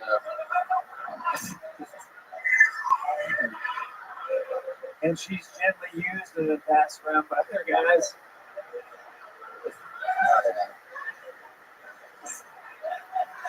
You met it at Goodwill. How does that go down? So you're just like over smelling women's underwear at a Goodwill? I was going through a lot of shit, and she's like, I've made a Facebook status, and she just messaged me, and she came to my work, which was a Goodwill at the time. Oh. Wow. That's a beautiful romance story. And All then, that movie Goodwill Hunting. Damn. Kid Rock is on fire tonight. I fucking knew you were going to be good. I knew you were going to be good. It's crazy how much cooler you are than the Native American postman I had to deal with earlier. Just denied being Native American the whole time. It's so bizarre. You're so American, and I love American stuff. I was rooting for Colby Covington today when he beat up. Anyway, forget it. So back to you, Tricky Mickey. So you went on your first date with this chick. Where'd you take her? Where does a couple that meets at a Goodwill go from there? She's go dumpster diving. She took me to a Jimmy John's. Wow. Yeah. My goodness, this is incredible. This is like the 2019 version of the Roseanne Barr show. just fucking low-class people hanging out, just fucking surviving. Hey, I got some ribs in my fridge from a few days ago. What do you say? All right. Well, Tony, cool fucking stuff, man. You're doing it. You're in the game. 10 months as a stand-up comedian, and you seem comfortable up there. You seem in the pocket. So thanks for coming on. Thank you, man. There he goes, Tony Watson. There he goes. He's taking his little cup of water. Hell yeah. Mickey Mavis over here. Look, you can really get a taste of the city from some of these shows. Like you can literally taste it in the air. It's like Marlboro Reds and burnt rubber. Chevrolet Silverados. Put your hands together for your next comedian, Aaron Phillips. Aaron Phillips. Oh, here he comes. He's coming in fast. Here we go. Aaron Phillips, everybody. First off, you might have seen me on drugs. I got drugs. Let's get this out of the way. God's fake. God's fake. God's fake. God's fake. God's fake. Yeah, he's nice to your face. He talks shit about you behind your back. Duplicitous, I guess I could have said. Fronting, gotta be fronting. I got an impression for you. This is the Juggalo's doctor. Come on in, fam. Test results are in, my ninja. Now, I know my upbeat clown makeup, but I have some bad news. I'm afraid you've got whooping cough. I'm prescribing 10 cc's Fago Moon Mist. Of course, we tried to run a MRI, but those involve magnets. How the fuck do they work, right? God willing, you'll be up and running at the next gathering. All praise be to Hatchet Man. That's everything I know about ICP. There's some sort of musical group, apparently. I don't know. My name's Aaron. That's several minutes of your life you'll never get back, no matter how hard you try. Thank you. Hell yeah. Aaron Phillips, I like your style, man. You got fucking energy. You have the energy of a guy that, you have like overdose energies. That's what I'm getting from you. You seem like you have a fun time all the time. The guy in the back in blue in the Cubs hat told me nobody wants to hear your comments on this show earlier. And that's fuck yeah. I'm kidding. I love you, buddy. I love you. I should have shut up. You were right. But all I think of was the one to prove that guy wrong. Worse here. Look at that. Hashtag Bullchinchilla. Instagram. All Check right. him out. Settle down over here. Settle down. You fucking out of shape Geico caveman. This fucking guy. You relax. How many couches did you reupholster to get that wardrobe? Floral. It is incredible. Clearly, It's comfortable as hell. That's all I'm saying. yeah, I bet that's always what guys shaped like you shoot for. It's always No. In the winter, always- it's a big sweater. In the it's always summer, comfort because if you can't look good, you might as well also be comfortable. yeah, exactly. That's actually the state slogan of India. Dude, come on. Get me with something harder. That's absolutely true. I believe in that. My goodness, I like your style. You look like you go to a lot of music festivals. Yeah. I've literally never seen a Hawaiian show with a stretch march before. I have an even bigger one. It's like sea theme.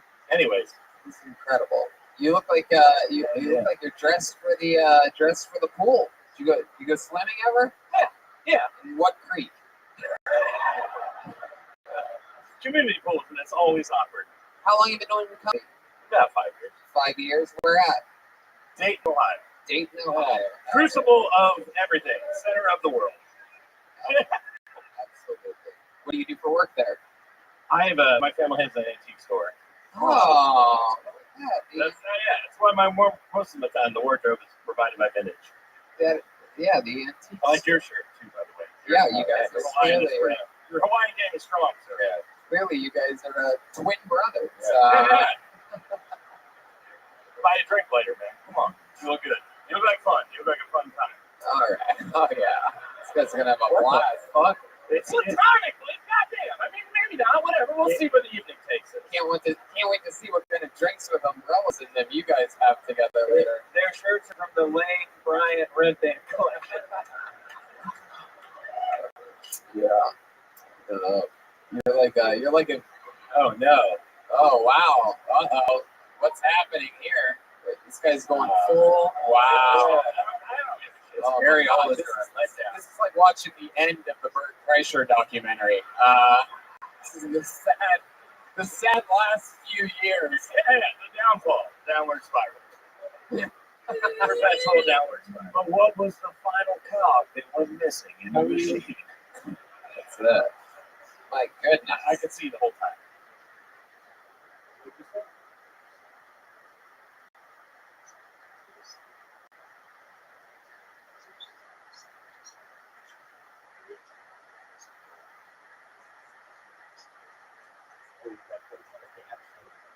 That switches gears, updating and say a special function.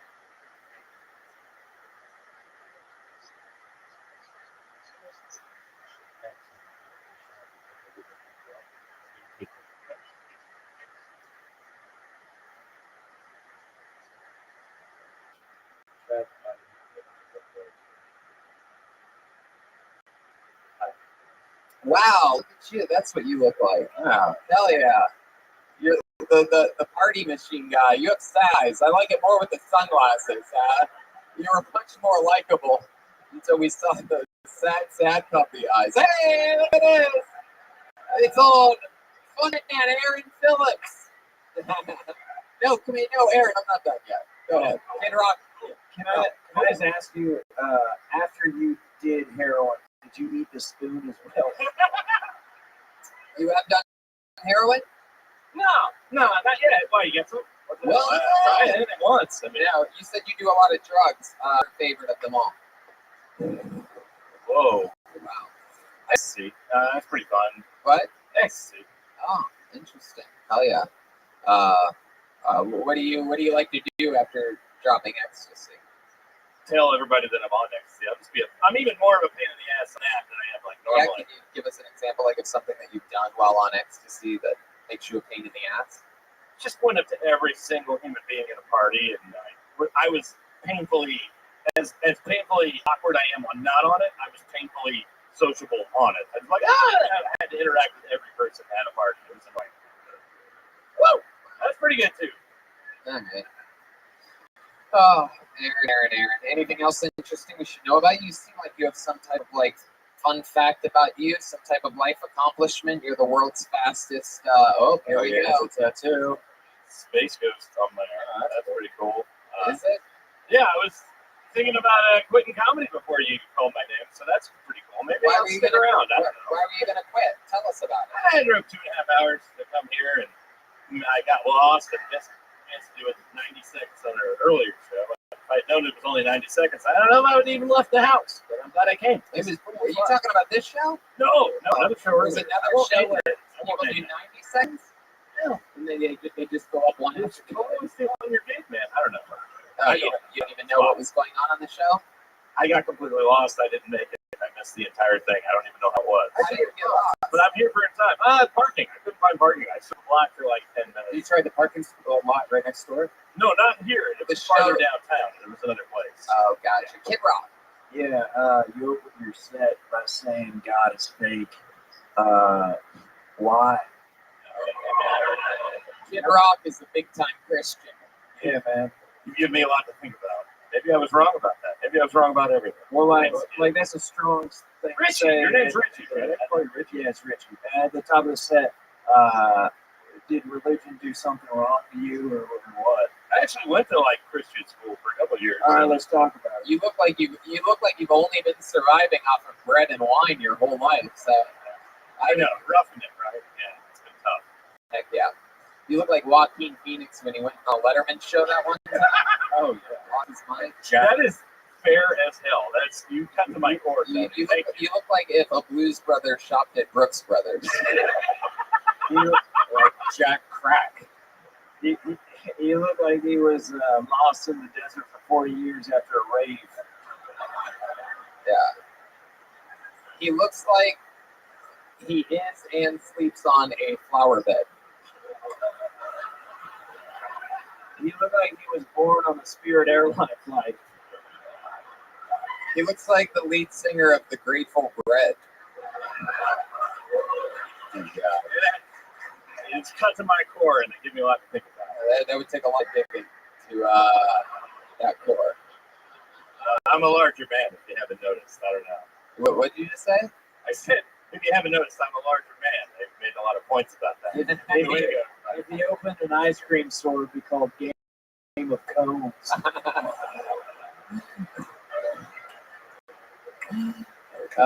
Take this from you.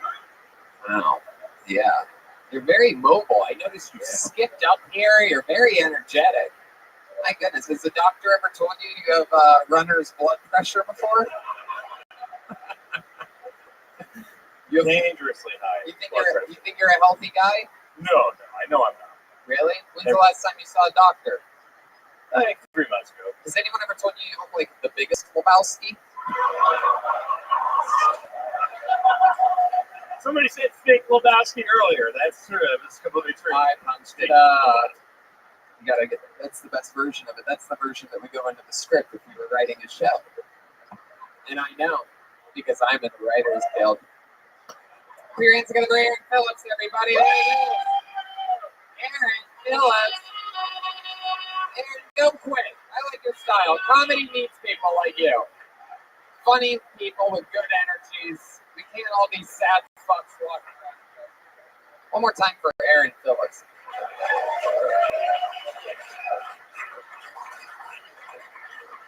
I cannot tell you how much I love having Kid Rock on this episode. This really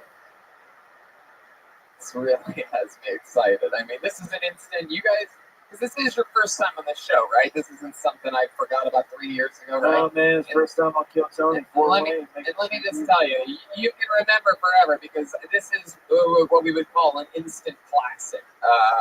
So congratulations to you guys. When you see Kid Rock on Kill Tony down the road, you'll know that started right here. Kill Tony, episode 2. Oh, this is interesting. I believe this person got up earlier. Put your hands together for Joey Squid. You're doing a new minute. I believe he got up on the first show. Here we go. Joey Squid doing a brand new minute that he didn't do earlier today. Yes, it is. It's the return of Joey Squid. Oh yeah. Let's try that again. So I've been told that I am a hot lesbian with a beard. I like to think that I am more of Johnny Depp's comrade grown up.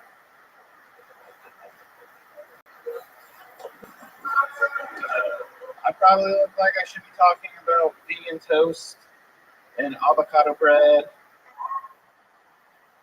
I would rather talk about more Indiana things that are close to all of us. The Dodge Ram pickup. It's the heartland of the douchiest fucking vehicle that's ever been produced. Every time you see a guy in a Dodge Ram, you know that he is going to suck his boyfriend's dick.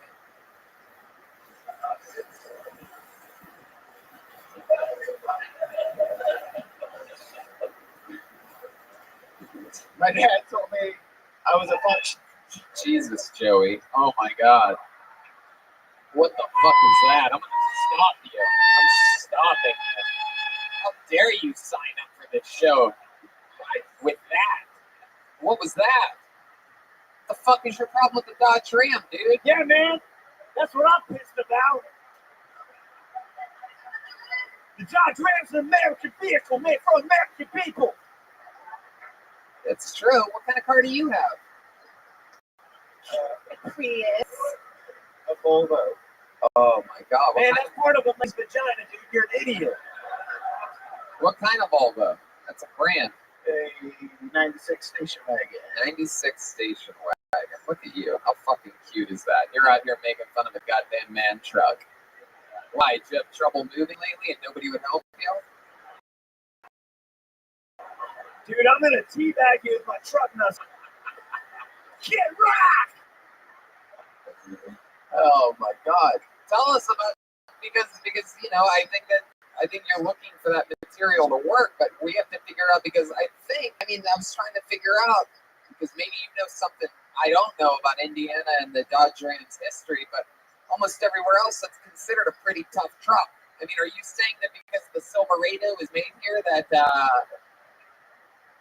which, by the way, I know it's Silverado. It's been a running joke since we got here yesterday. If you don't know, it's a whole thing.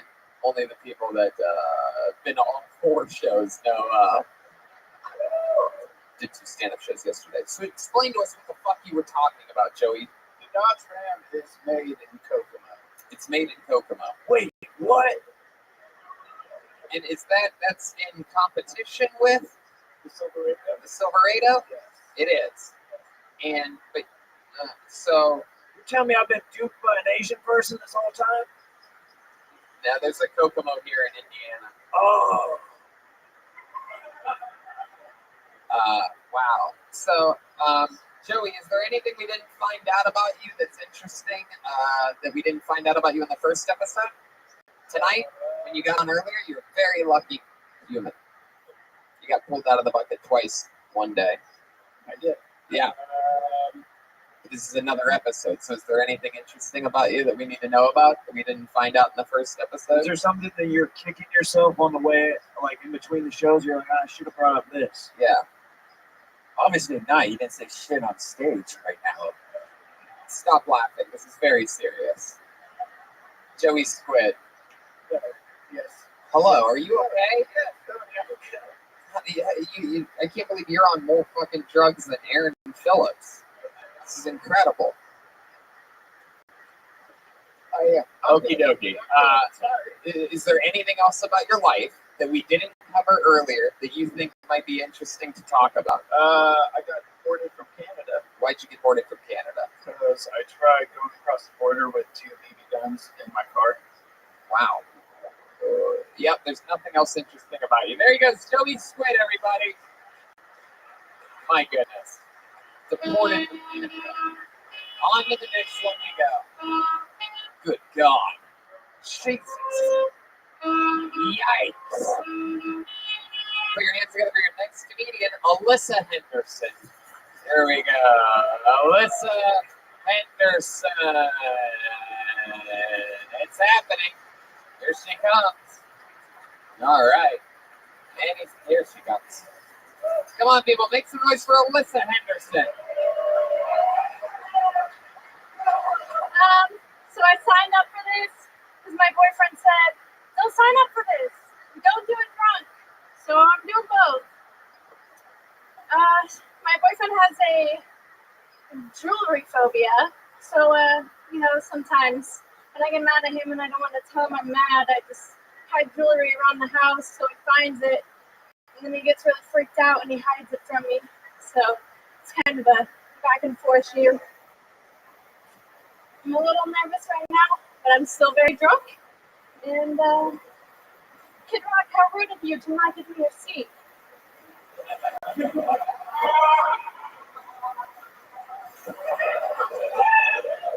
Oh boy. Yikes. I think someone roofied everybody in the room at some point here. Yo, are we about to kiss right now? Are we looking at sea or not? Alyssa, what's going on over here? Are you okay? Did someone put something in your drink or your bloodstream? First time being in front of the crowd and doing stand-up. Was it your choice to come here tonight? Did someone take you hostage and sign you up for this? Actually, I wanted to bring up the secret hand in the back. When I was signing up for this, he asked if I was also giving out blowjobs. So where'd that guy go? What secret? What are you talking I about? have no idea. You got fingered in the back? Yo, breaking news, that wasn't a part of this show. Yeah. Secret hand? Were you at a glory hole or something? What? I'm so confused. I don't know what happened on this episode about 8 minutes ago. Shit just fucking got disconnected completely. Ghastly. So, okay. This is your first time doing comedy. Is that something you've always wanted to do? I really had no passion and interest in what to do with my life, so no. Okay. So, how old are you? I'm 22. How drunk are you? I'm about 3 Long Islands deep and a glass of Riesling. What are you doing here? Like, are you a fan of this show? Do you know what you're doing here? I Like, am a fan of the show. oh, so you came here for this? Yes. So you had 3 Long Islands. I signed up because I was like, oh, this is dope. I don't think I'll be picked. Like, no way. And then you come in. Have you ever listened to an episode of this show before? I have. Yes, I have. Have you ever heard us say that we hate people like you? Yeah. It happens like once every 2 or 3 episodes.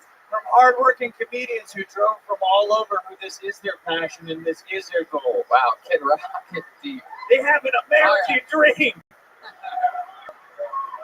And you're coming up here looking like some wasted, trendy librarian. Get out of here. Wow. Okay, Kid Rock. That was like a joke. It wasn't like actually like it. I know. You gotta keep it. You always gotta keep an eye on everything, or else, you lose things. So, Alyssa, what's happening? Damn stool, lady. What's going on? What, Kid Rock? What's happening over there?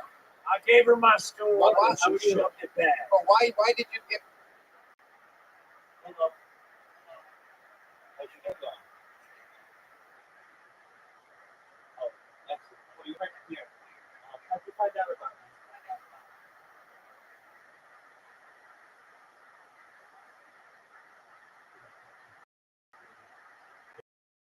Do you speak to the lady?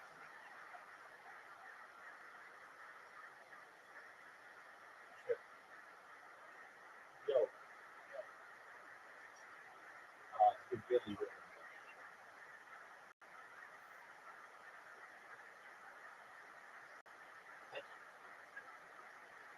I did. You're not used to that. How'd you find out about it?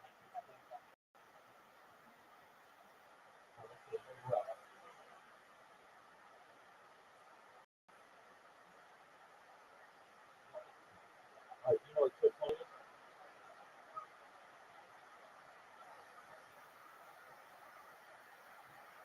Amazing.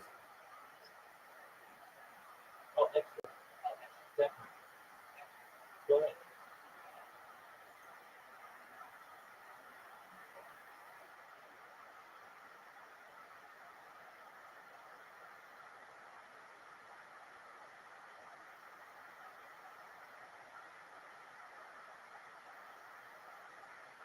Hold on a second. Hold on. Let me try this better. Why are you being pregnant about?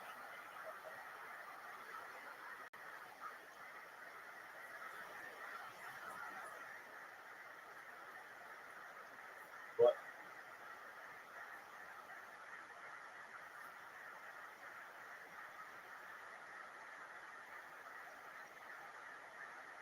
Sometimes life doesn't go your way. You know what tilting is? Yes or no? Yes. Okay. Well, we're just watching tilting, man. And hopefully, if you want, you can just stay here and then everything will go by.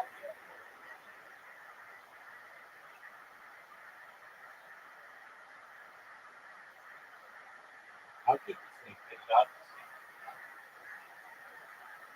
Absolutely.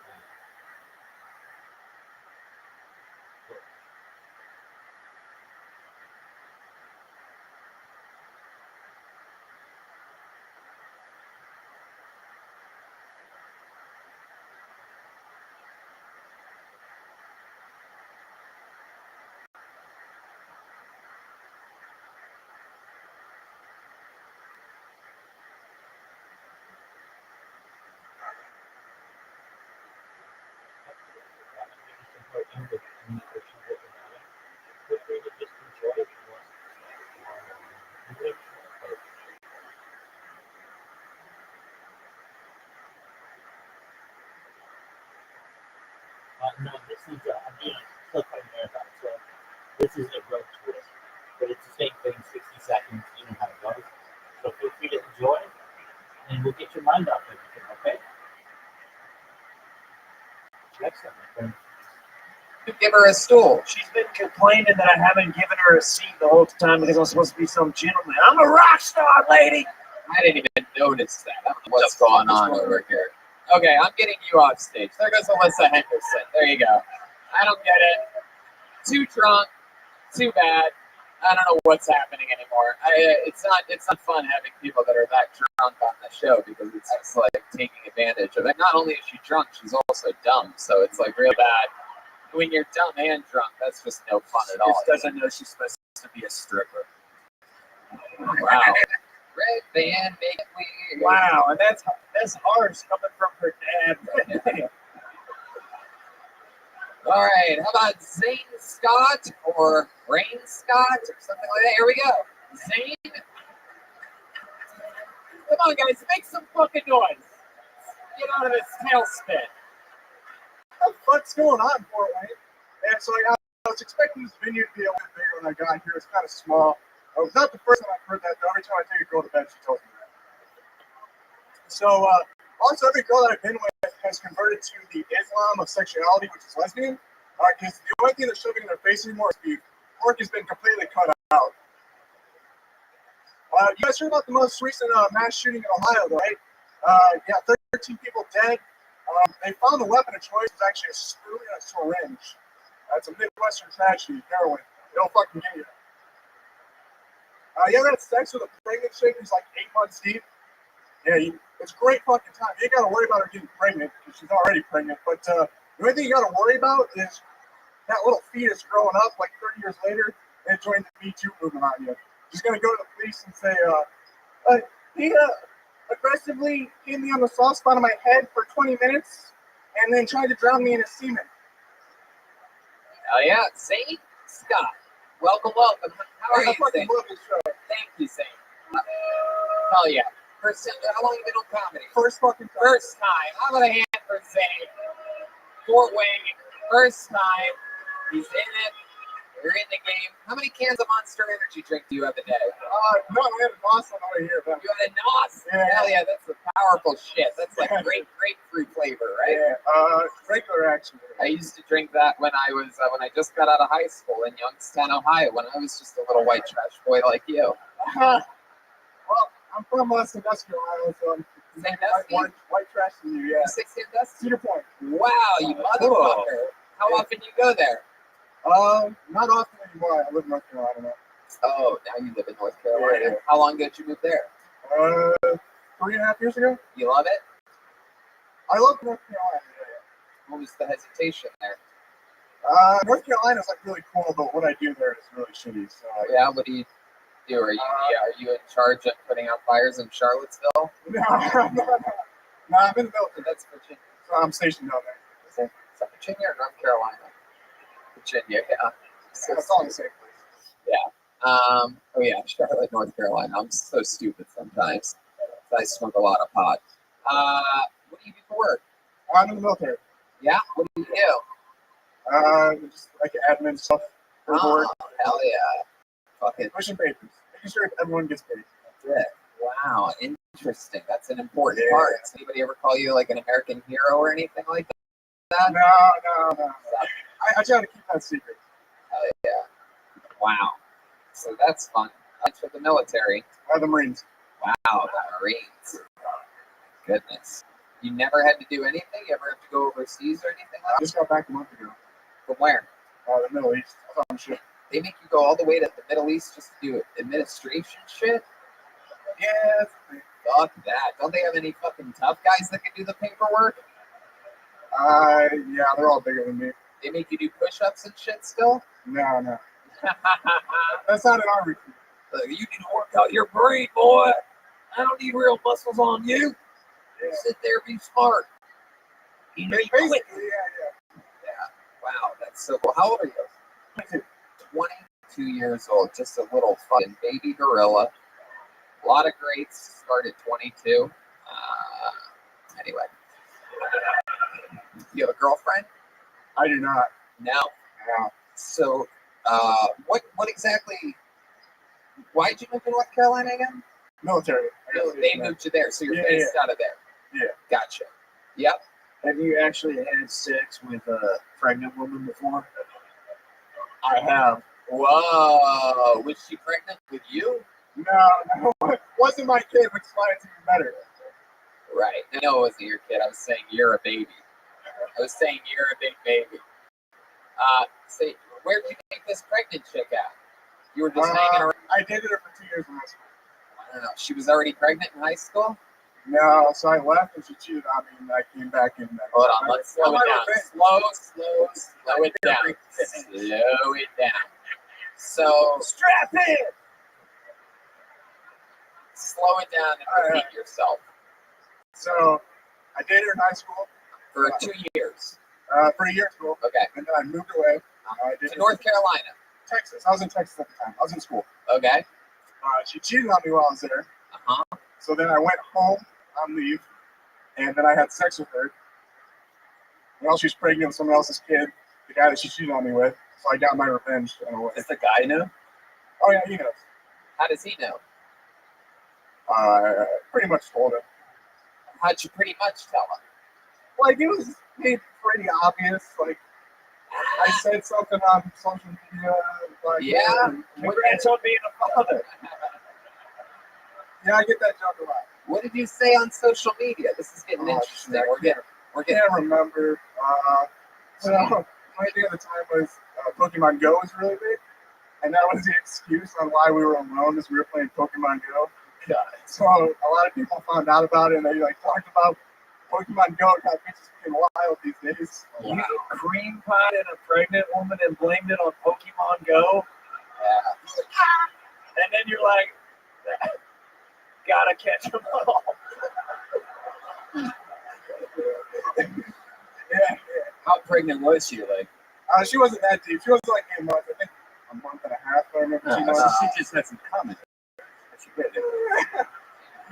Revenge at you. Welcome to another episode of How Babies Are Made. Yeah. Nothing to hair. Yeah, they got to fall out in a toilet easily. It's still just a pile of cum at that point, according to Dr. Brian Redband. The cum sits there for 3 months, and then it starts to turn into the shape of a human. That's how it works. It's mostly mold. It's just there at the base of the vagina, just waiting to slide out, nothing around it. And then after the cum is deep fried at Wendy's, you got to shove a baby. A baby mater. My goodness. Yeah, my biggest fear when I did it. Red Rock! So, did you just fuck her? Did you do anything else with it? Did you go down on her and talk shit to the baby? Does he eat her? Hey, that's a faggot. No, I didn't do that. I did go down, but I didn't say anything. You didn't say anything? No, I wish I would have. Not a little. I'm not your dad. Have you hooked up with her again since she had a baby? Yeah. Whoa!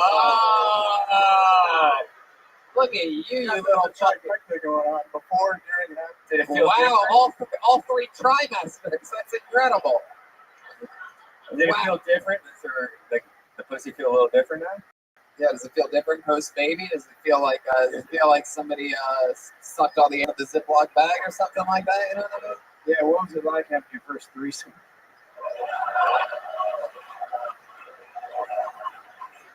I didn't feel anything. What do? So you sneak over there when he's at work or something? No, they're like a partner.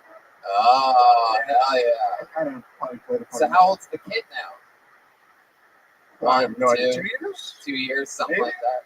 Dude, I don't know. I just come in this chick, all right? My goodness, that's incredible. Yeah, out of habit, have you ever been fucking the chick and just go and shoot the load on the 2-year-old? I mean, that's how it all started. No, I've never scooped that. According to how Red Man's babies are made, you already came on the baby a few times when it was in the womb, when it was just a pile of cum. Wow. Anything else interesting about you, Zane? What else do you do for fun or work or whatever other than military paperwork? Is there something else that when you're not hooking up with your Pokemon hoe that you're into? No, not really. Play games and drink alone. You drink a lot? No, not a lot. Why do I feel like even though you live by yourself that you sleep in a bunk bed? bunk bed vibes from you. Like you sleep on the top bunk. It's just a habit. No, I don't sleep in the bunk bed. There's one in my room, boss. There's one in your room? Yeah. Wait a second. So the rooms are built for 3 people, so I sleep in the one single. Hold on a second. You mean to tell me that I said I'm getting bunk bed vibes from you, and you're telling me that you don't sleep in a bunk bed, but in the room that you sleep, the very same room, out of all the people in this room, out of 380 some episodes that I've never said the words bunk bed vibes on this show, you're telling me that you sleep in a room with bunk beds in the room with you that sit there empty, staring at you? That's the other room. Being honest right now? Yeah, it's not me 100%. This is it. That's it. Show's over. This is the last episode of Kill Tony. All time. This is it. I waited for this moment. Damn, I didn't want to end something else. What? I didn't want to end the show like I ended that relationship. Whoa, Jesus. What are you going to come inside of me? All right, there you go. Zane Scott, everyone. Fun times. I love that. Thank you, Zane. You're a great guest up here. Zane Scott. Let me tell you something. That's how you fucking do it, right? If you're gonna do comedy for the first time, you fucking plow through it, do your jokes, stay in the pocket, and tell us some goddamn interesting shit. Like you used to fill up a pregnant lady with fucking boy jizz. You ruined a family. Just fucking unbelievable. Perfect. How about another hand for Zane, everyone? Surprised Indiana doesn't go a little bit crazier for home wreckers. You know what I mean?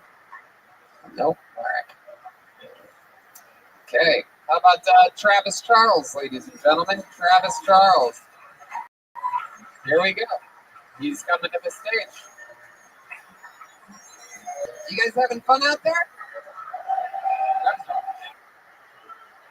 One of the most embarrassing things happened to me for being a big guy.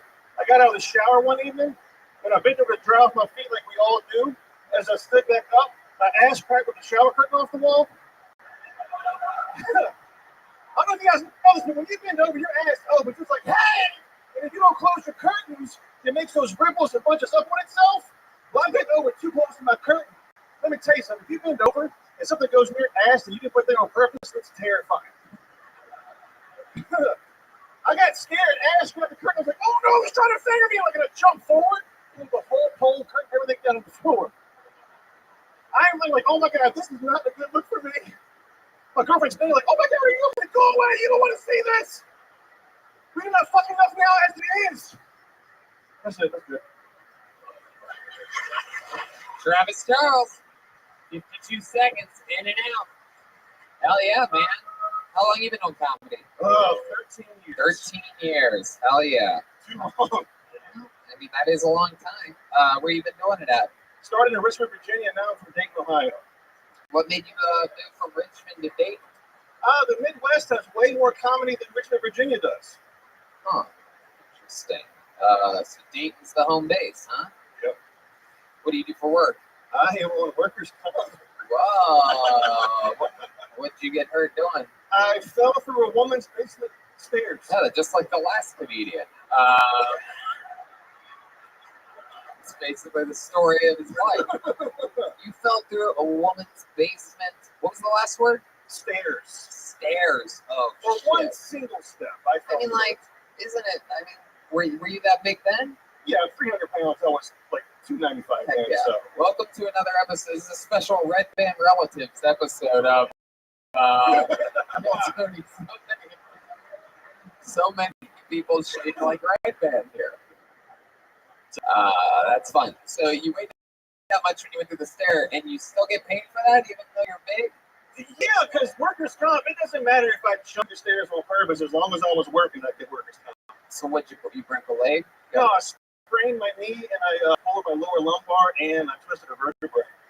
Wow, my goodness. What stair was it? The third one down. Was it I was more embarrassed that the stair broke because the woman was following me, so I'm like, I just kept going down the stairs. Oh, no. Yeah. Was it a rock stair? Like what? It was probably a 100-year-old house with a plank that I just kind of blew through like it wasn't there. Wow. It just came upstairs and cut the light on for me. So I felt more like shit because I broke it. Did you hook up with her? No, You know what they say, one in the plank, that's right. two in the plank. Yeah. Travis, you have a girlfriend, you said, right? No, I have 2 years going through my second divorce. Second divorce? Yeah. Heck yeah. So you're breaking up more than just stairs. I threw your picture away. I sat down and cried that day. Yeah, I sing serious songs too, folks. Yes, you do. You are badass. Why did you choose Dayton, like not like Columbus or something that Because doesn't? Columbus is too big, and it's too many comics that, like, open mics have 45 comics in them. Dayton's kind of centralized. Cincinnati, Columbus, an hour away. Chicago. So you'd rather be the big whale than the small pond? Always been yeah. Oh yeah. That's me. Heck yeah. So you're going through a second divorce, so how's the Dayton and Dayton doing? What are we talking about here? Oh. You on fucking... I am way too confident for the way that I left fuck a lot. Like, it's sad. Yeah. I'm not proud of all of them. Of the chicks that you've been with? Yeah. Because you're with bigger ladies. No, not all the time. Yeah? I fell in a 120-pound girl a few weeks ago, so. Really? Yeah. Wow. What stairway did that happen? Goodness. Where'd you meet a 120-pound girl? What practice is 3 in that? the morning. Tinder, 3 in the morning. Yeah. Fuck. Yeah. Was it the drunk girl that got called up earlier? Just kidding. She's not 120 I think pounds. serious.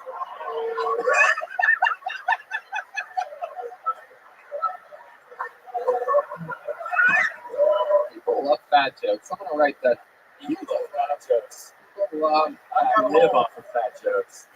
Yes, I live and survive solely off of fat jokes. It is my specialty in the roast writers room. I'm known as the fat joke specialist. It does bring me so much joy making fun of fat people. I don't know why. Well, we've all heard it our whole lives, but it don't really bother us. We could just laugh. So it's No, of course you have no choice. I don't. What the fuck else are you gonna do? No. What are you gonna do? Just cry about it? We know losing water weight is not that easy for you guys. So, We're gonna have high blood pressure. I'll retain water. hell yeah, no, of course. I like your style. So what do you do for fun? Comedy and buffets. Wow, really? You're just fully committed. Can I just say that was the most honest answer we've had on the show in years? That is comedy and buffets. Aaron Phillips and I go to buffets together. So Is that true? yes, You guys are friends? yeah. That's right. He's from Dayton too? I'm friends with that disaster. That's what I'm friends with. Oh my god. You guys must have so much fun together. Yes. Wow. What's the weirdest hookup you've had in a while, man? Me? Yeah. Fuck. I met a fat girl with plenty of fish, and I came in her ass and I was done. Wow. Look at I'm that. a gentleman. Like, it's like, My goodness. So I've always wondered this. How fat was she? Like really, really, really fat? Like the fish. You think what? 3, 4, 5? Let's just say she was a fish. I'm Big- 300. She was probably about 350. Bigger than you. Now Yeah. see, here's what you putting in it. She's bent over in this, right? Or are we talking missionary position? Or No, something? belly to belly is not too good. You float like you plank. Like You float like a. So what did you guys do? You were doing what? Piggy style? yeah. I'm an asshole. Like, I just get him to blow me for a minute. Then like I want to do it. I like bend over and like I try to like Wait, whatever. you bend over? Yeah, I bend over. Wait, what does I that just mean? have them bend over. Oh, you have And I to. do as much as I can. Do And you have to like lift up that thing, that belly? no, it lifts itself. That stays. You raise your hands, the belly comes up. You're gonna fuck like. Wow, that's all you have to do. It's incredible. So it's like you're just always in some type of like eternal devil's triangle. Just always like ready to high five your friend that's not on the other side. Yeah. And when things get real sweaty, sometimes my belly button makes her suction come to her back. Oh, fuck, dude. You got problems if you're queefing out of your belly button, bro. That is. When you hear it, it's like it's time to go. Yeah. Okay. You're good. I cannot get past the visual right now of you blinking with another fat woman. It's so disgusting. Like you're penis not even touching her privates, just looking down at her, being like, "Well, I guess this is hot." I'm pretty sure I've actually just fucked skin before. Like, Yeah, that's actually what I was getting at. I was wondering when you say you came in her ass, like was it her asshole or her ass crack? Because it's just, let's face it, if she's bigger than you, that's a lot you know of. what? See, I'm an ass. It's like when a fat girl bends over, their ass does spread over. You can get to it. It looks like you can't let her stand it up, but You keep calling yourself an asshole. I'm fucked up. Do you ever come inside of yourself? No, I'm not that gifted. Just come in other people's assholes? Not I came on a belly button a few times. That's belly button? yeah. Was she so big that you could cream pie your belly button? Yeah. You ever just stick it in there and fucking? Safe sex. I guess so. The safest possible sex until you get a fucking chewed up Dorito in your dick tip. You gotta look out for those big girls, man. There is shrapnel down there. Yeah. Fuck a big girl like that, you end up making a kid, a Sour Patch Kid. Yeah. Oh, you found that? Is that the green one? Yeah, But it makes me enjoy the thinner women way much. yeah, that's what fat chicks are for. Fat chicks are out there so that you can enjoy the thinner women. Yeah. That's what it's like. It's like being rich after being broke. It's like, oh, this is great. I don't have to eat McDonald's anymore. You find out what you're into with the fat chick, and you get the skinny girl to do what she did, and it's more attractive. Heck yeah. Hey, can you spread out your belly button, bitch?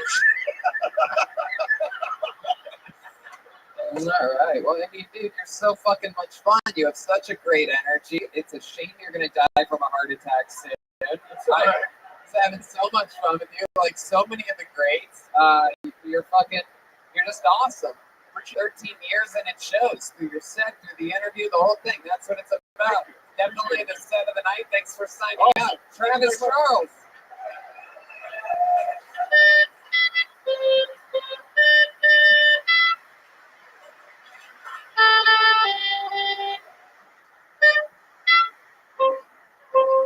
From that ledge, my friend, I wish you would step back from the ledge. How many of you like when comedians do good on this show? How many of you like when comedians do bad on this show? Wow. Jeez, looks like you've gotten a lot of what you like here. Okay, hold on the name out of the bucket. Make some noise for Brandon Kreinhop. Brandon Kreinhop. Brandon Kreinhop. Here he comes. One more time for Brandon Kreinhop. Woo! For years, I had underestimated how awesome blowjobs were because I was getting them from someone who wasn't good at it. The first time a girl ever went down on me was kind of a disappointment, right? But my mother taught me that you get what you get and you don't throw a fit. But at the same time, I couldn't help but thinking, is this it? You know, it's like a hot new restaurant coming to your town and you finally go and the food's just okay. It's not bad, it just didn't live up to the hype. It's kind of what this blowjob was like. So years later, another girl was nice enough to blow me, and this changed everything. It was like going back to that same restaurant years later, and you had no idea that they hired a new chef.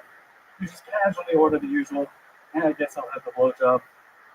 Yeah, I want you to cut my balls. It's the only reason we're coming for it. Wait, you mean you don't upcharge for that anymore?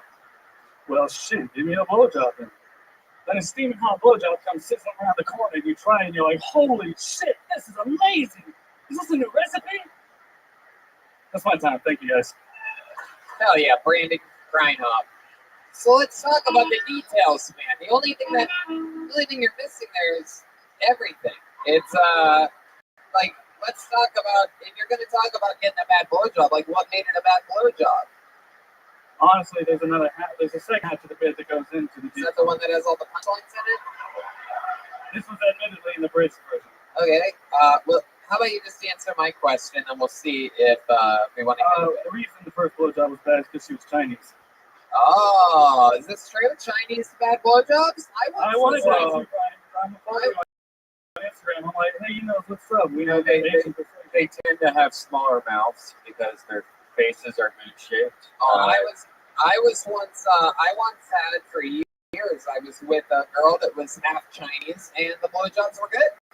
Good. Good blowjob. Because it was that half American doing the job.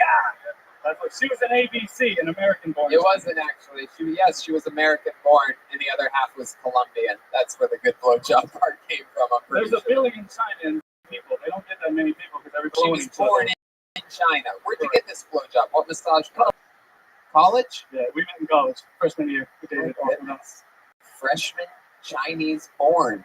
Yeah, So, I like, smashed her right up. was she super Chinese? Oh, You want to go on a date with me? well, that was me coming after her. I'm quarter Japanese, so there's a little racial tension. I'm like, Really? You're a quarter Japanese? Hopefully it's not the penis part. It's only the penis part. Oh, really? I'm bad at math, so I usually overtip. Oh. Oh, okay. So, you were with her just one time, or you were with her for a while? 4 years. 4 years of bad blowjobs. I opted out of them most of the time. I was like, you don't have to. What were they TV? Just in comparison to the next girl who did it, like I was like, all right, I guess this is just blowjobs. I Like, what was this is she they are. doing? Like, you have to Just be nothing. She did nothing. So she would just like put her mouth like on it on the outside, or she would just She sit would, like, there. Yeah, man, show Tony real quick what you got. Well, it was kind of like, this if is I had to perfect. give a demonstration. Wait, what? Never Okay. mind. No, yeah, she was just, it would just go in and out, and there was no legal action. You know what I mean?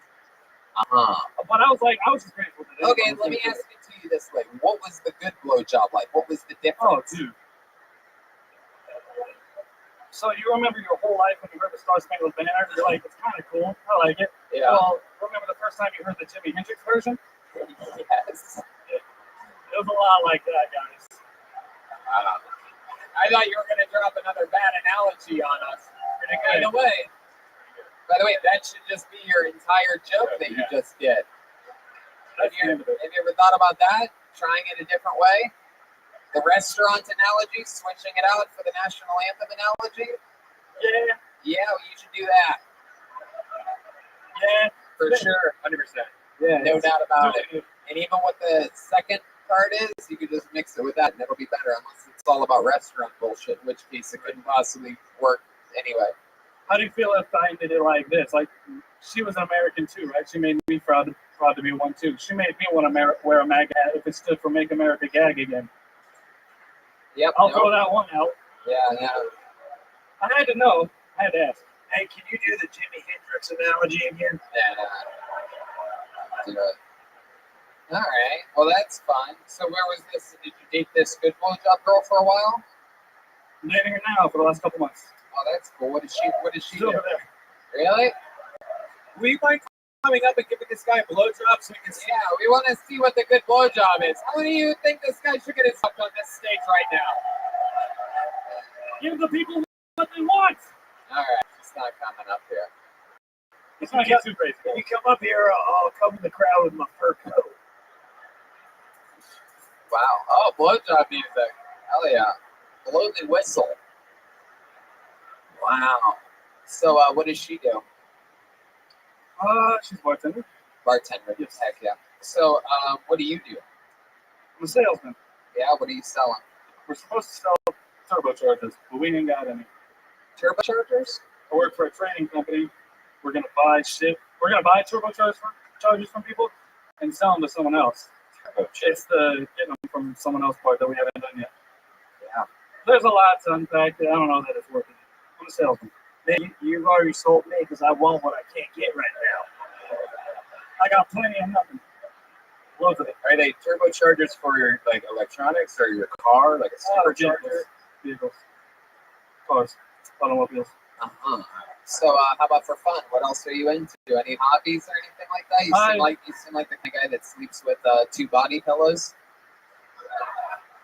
When I'm not doing that, I play guitar and drums. Play Oh, music normally. oh wow. You do any singing? No. And No? guitar. Just guitar? Just, yeah. And drums? Drums. It's a shame. Not much of a showman if you couldn't tell. I'm more of a, I'm in the back. How long have you been doing comedy? Last couple of years. Last couple of years. So you just sort of dabble in it? Where are you from again? Shelbyville, Indiana, half hour south of Indy. Wow. What's that known for? What's around there? The Nestle factory?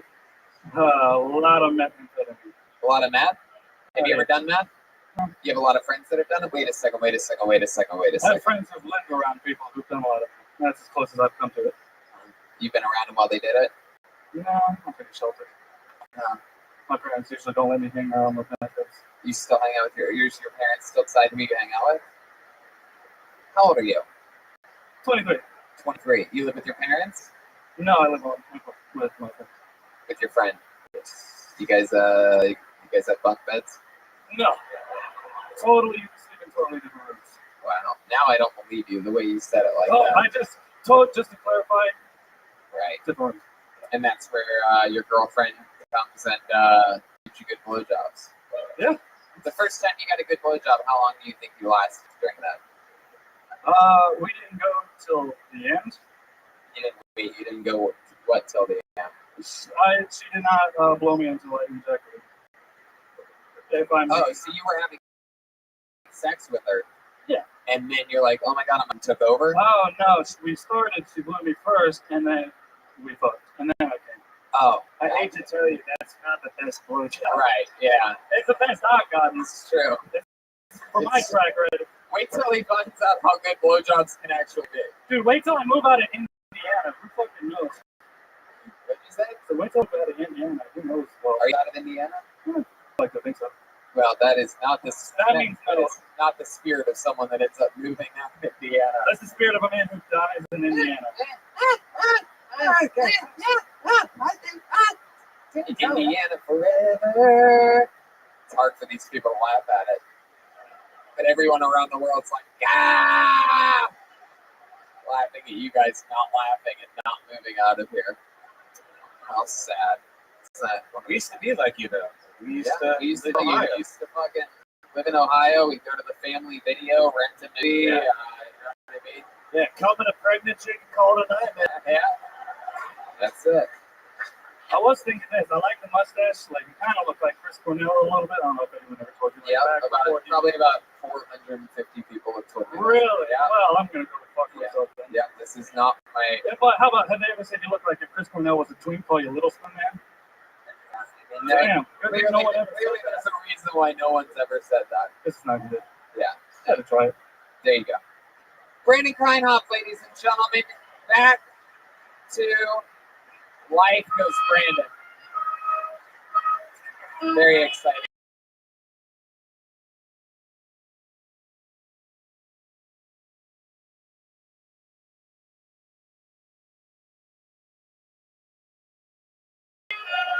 What do you guys think? Should we go to this bucket?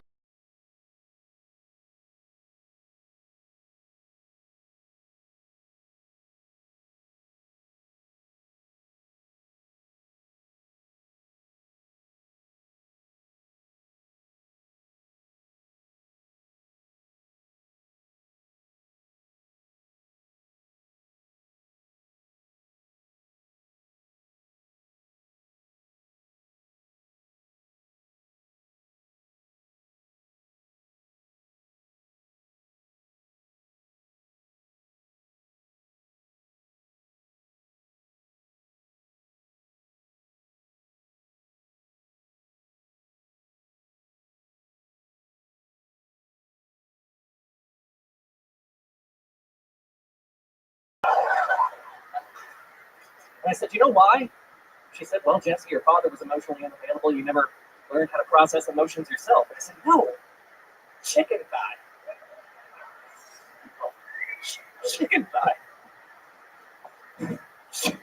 Chicken thigh.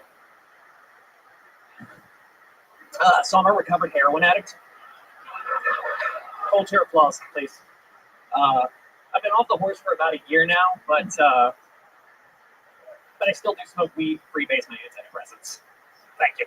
All right. Jesse. Jesse. I've always wondered what it would be like if Aaron Phillips went on Queer Eye for the Straight Guy. Look at you. Got your life all together here. Welcome to another episode of Comedians Shaped Like Red Band. It's the theme from, what is this? The theme from MASH? Like mashed potatoes? I don't get the reference. Is it bedtime? I don't know. Is it? MASH themes all the All time. right. Did you have fun, Jesse? Yeah, it was great fun. How long have you been doing comedy? Like 9 months now. 9 months. Heck yeah, you're about ready to pop any day now. 9 months. There you go. Is that Inside Out? No, it looks like that, but I swear to God, it's not. Wow. I got it at Walmart. A lot of people mention it's the shirt Inside Yeah, I get Out. that like all the time. That's how you know it's a really cool shirt. When everybody's like, hey, your shirt's inside out. That's like the whole new trend. It's like the inside out confuser. That's fun. Not a lot of people wear shirts with the design of what the exterior of their heart looks like.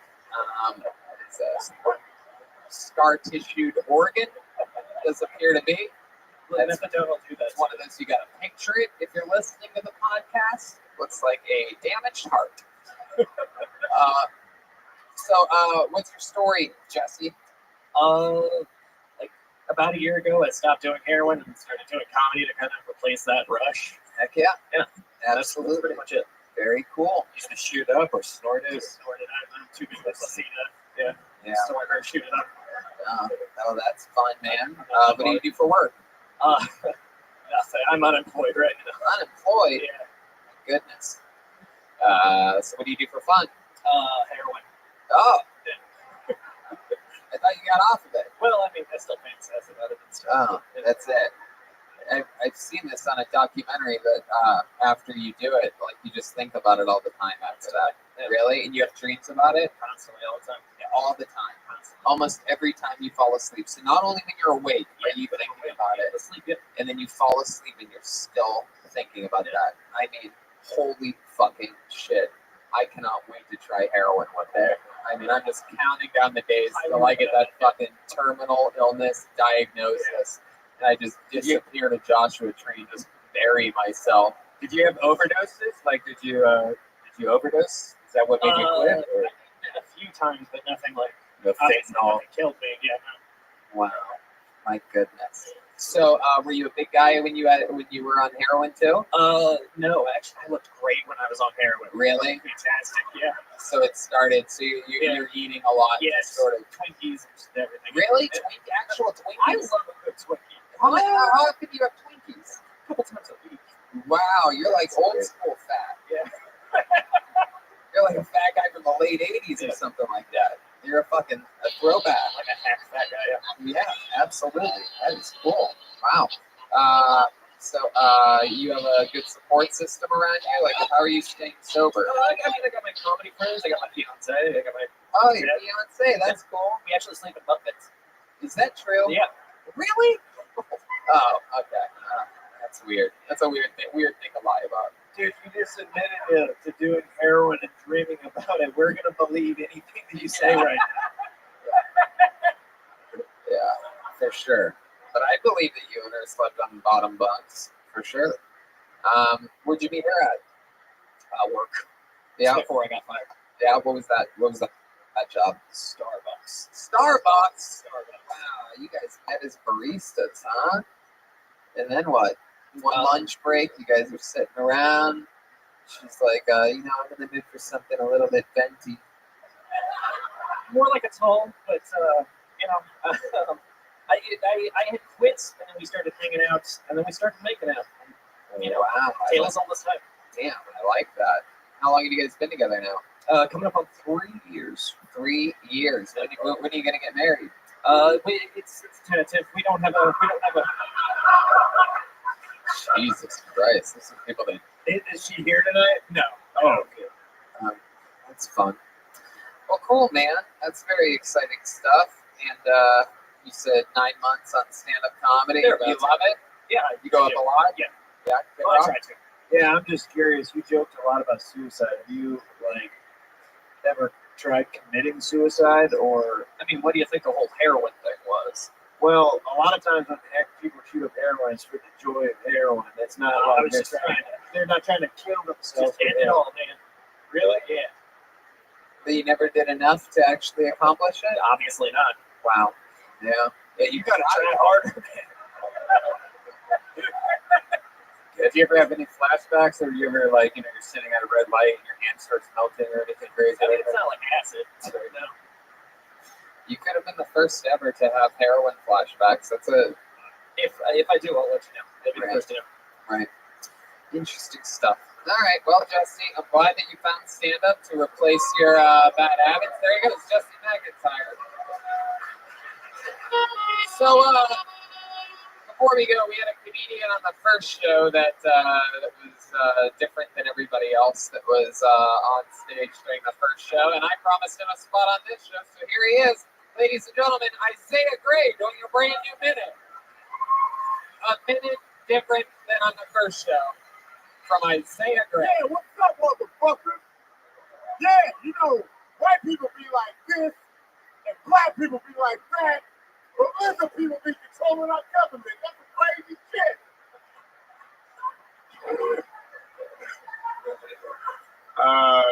Shit, I forgot the joke already. What up? I'm bad with my teeth. I had a bridge in my mouth recently, but then I lost that bridge, and now it just gave me a lot of fear lately, because if I move my tongue around too much, my teeth come out my mouth. So I'm in very terrible conditions for eating pussy at the moment. Because you can't be eating somebody out, and then your teeth fall into them. Because, you know, my teeth, that bridge cost $3,000.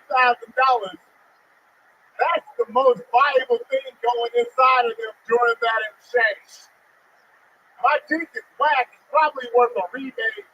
You get $4 back, and it's all in change, but it's not change, like none of it's quarters. Like, I don't want that call from somebody talking about, like, that they pussy got the gum disease known as gingivitis.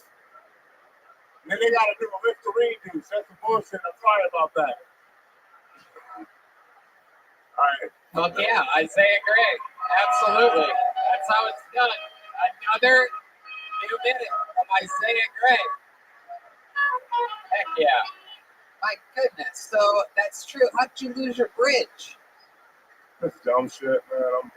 Dumb shit. I like candy and I floss back. That's pretty much it. But you had a $3,000 bridge put in, and you lost it, or it broke? Yes. But to both? Yes, Yeah. to both. You broke it and lost Well, it. I got it somewhere around. Right. You ever think about taking out your teeth and eating pussy? Because it's an interesting excuse to not want to eat pussy. Is yo, babe, but my bridge is broken now, so. Nah, eating pussy's great if you ain't a coward, you know. I'm good at it. So. But my question is, you said that it gives you trouble eating pussy. My question is, do you ever just take out your teeth and then eat the pussy? Yeah. Oh, okay. Yes, Kid Rock. Yeah, I'd like to point out the fact that he just called every man who doesn't eat pussy a coward. Yeah, no, it's true. I heard it. I stand by that. I stand by that. Absolutely. We stand by you, Isaiah Gray. Heck yeah. When's the last time you ate a pussy, Isaiah? A few weeks ago, I guess. A few weeks ago, you guess.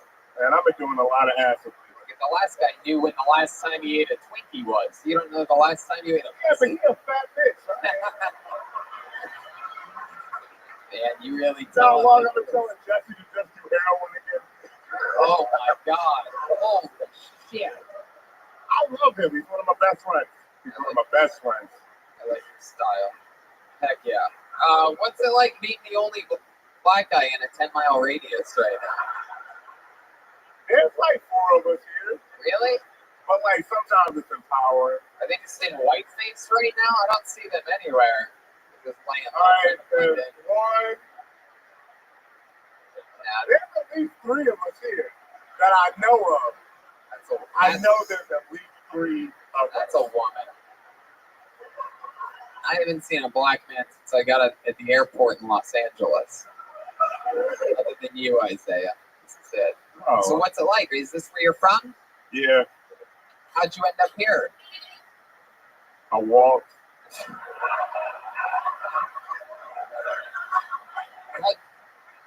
What are your parents? You close with your parents? Yeah. Like my mom, if she hears this podcast, she's gonna be real mad about them teeth because I'm on her just dental insurance still. Damn. Wow. Son, quit eating pussy. Keep your teeth in. How many times do I have to tell you? What does your mom do? She does. I think she's the counselor for the VA or something like that. She works for the VA. I think she's the counselor. All right. You're on my PPO insurance, but I'm not down with you eating OPP. Oh shit. Wow. How about you? What do you do for work? Man, I told you earlier, I got fired from that restaurant. Oh, you got fired from the restaurant. Why'd you get fired again? I took too long to take a drug test. Oh, that's right. His teeth kept falling in the soup. You took too long to take a drug test, so you basically mean that you refused to take the drug test. No, I took it, but I took it on my own leisure because they made it sound like I could. Right? And then they were just like, nah, you're supposed to go do that drug test when we sent you. Like, What restaurant makes you do a drug test? Like, this is pretty fun. I've worked at 100 restaurants. Proximo in Fort Wayne, Indiana. It's a black fine dining restaurant, Proximo. Wow. How long did you work there for? Like almost a year. Yeah, that was just their way of firing. They wanted to fire me. That's right. I know. Exactly. You don't fire. Who does a drug test at a restaurant? Yeah, that's right. And especially the black guy. It's like, we know you do drugs, dude. Like, it's like if you test him, you're going to have to fire him. I was a 28-year-old busser. Of course I was high doing that job. Exactly. We have all worked at restaurants. Completely fucked up. I think they deserve some bad Yelp reviews, in my opinion. Hey, yeah. Heck yeah. Put my name in all of the reviews. Y'all niggas flat for firing out there. He was the shit. Put in the Yelp review. Are you guys against eating pussy? Yeah. If there's anybody that knows anything about burning bridges, it's you, Isaiah. Anybody hiring out here though? Yeah, you're gonna get a job tonight after that. That's actually an interesting. Is there anybody here that could hire Isaiah for some work? I bet there actually is. How about you? What do you do for work, sir? You print T-shirts. You need a guy around the warehouse that can help you out. You guys could have like a really cool some type of fuck it. Really? When could he start? End of August, they lose a few people. You want to make T-shirts? I was trying to get that job eating pussy. Oh, well. Isaiah is unemployable, it seems. Yeah, I'll take that job though. There you go. You guys are going to exchange information after the show. Kill Tony, changing the economy of Fort Wayne, Indiana. Hell yeah. How about one more time? Good enough for Isaiah Gray, everybody. There he goes. We did it. There you go. Another one down the hatch. Another episode of Kill Tony. The Fort Wayne episodes. How exciting. What a fun.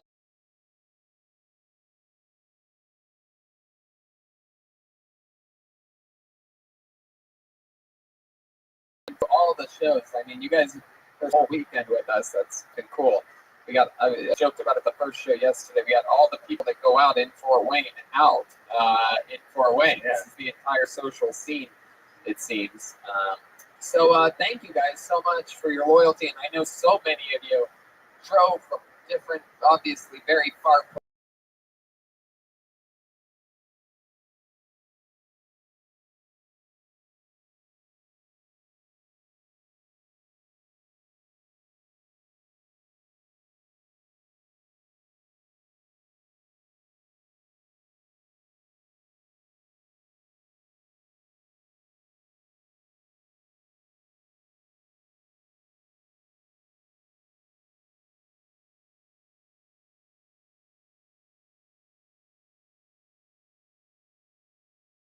And there's a Roadcast episode with Joe Jimenez and Pat Reagan. There you go.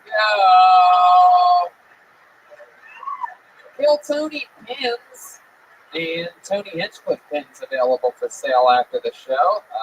Facial hair optional. And don't forget Miami next weekend, Key West, Red Band in San Diego, me at the Hollywood Improv. We're going to Dallas, Sacramento, San Francisco. Australia goes on sale in 2 weeks. November 7th in DC, and a weekend to stand up right after that. Perhaps a return to New York that should be announced officially any day now. Almost positive that's happening on that Sunday right after Washington, DC. So very exciting stuff. Yes, Jeremiah. Yeah, before we go, we missed having our buddy Joelberg here next. Can we get a Joelberg chant maybe for him?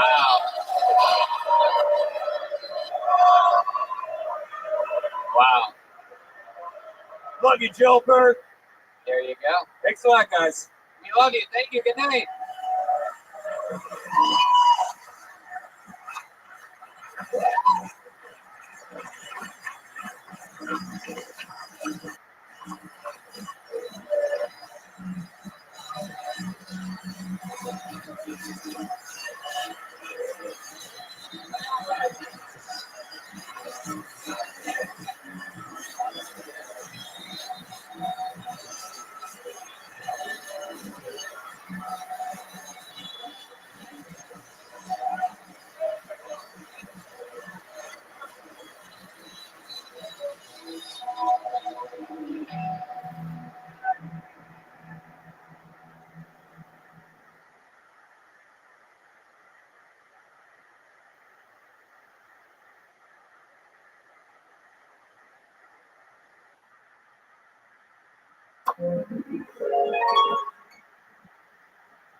Hey, this is Rabbi coming to you live from the Real Famous Comedy Store main room for a brand new episode of Kill Tony. Turn over Tony, let's clap! Yeah! Come on, guys, it's Monday. Make some fucking noise. There you go. Red Band's here. The great Ryan J. Email has already started drawing tonight's episode. This is very, very exciting. I'm all Nitro Caveman coffeeed up. Use the promo code Tony, save 10% on all your Caveman coffee. And life is good. I'm excited. It's a beautiful day here in Los Angeles, California. No one has more fun on Mondays than us. So congratulations for being here. It's exciting times. Just got back from another crazy weekend in Fort Wayne, Indiana. And never really ends. It just keeps going on and on. But now we're focused more on stand-up comedy for the next couple months. I'm doing the Miami Improv this weekend, 5 shows in Miami, and then I'm doing Key West the first weekend of September.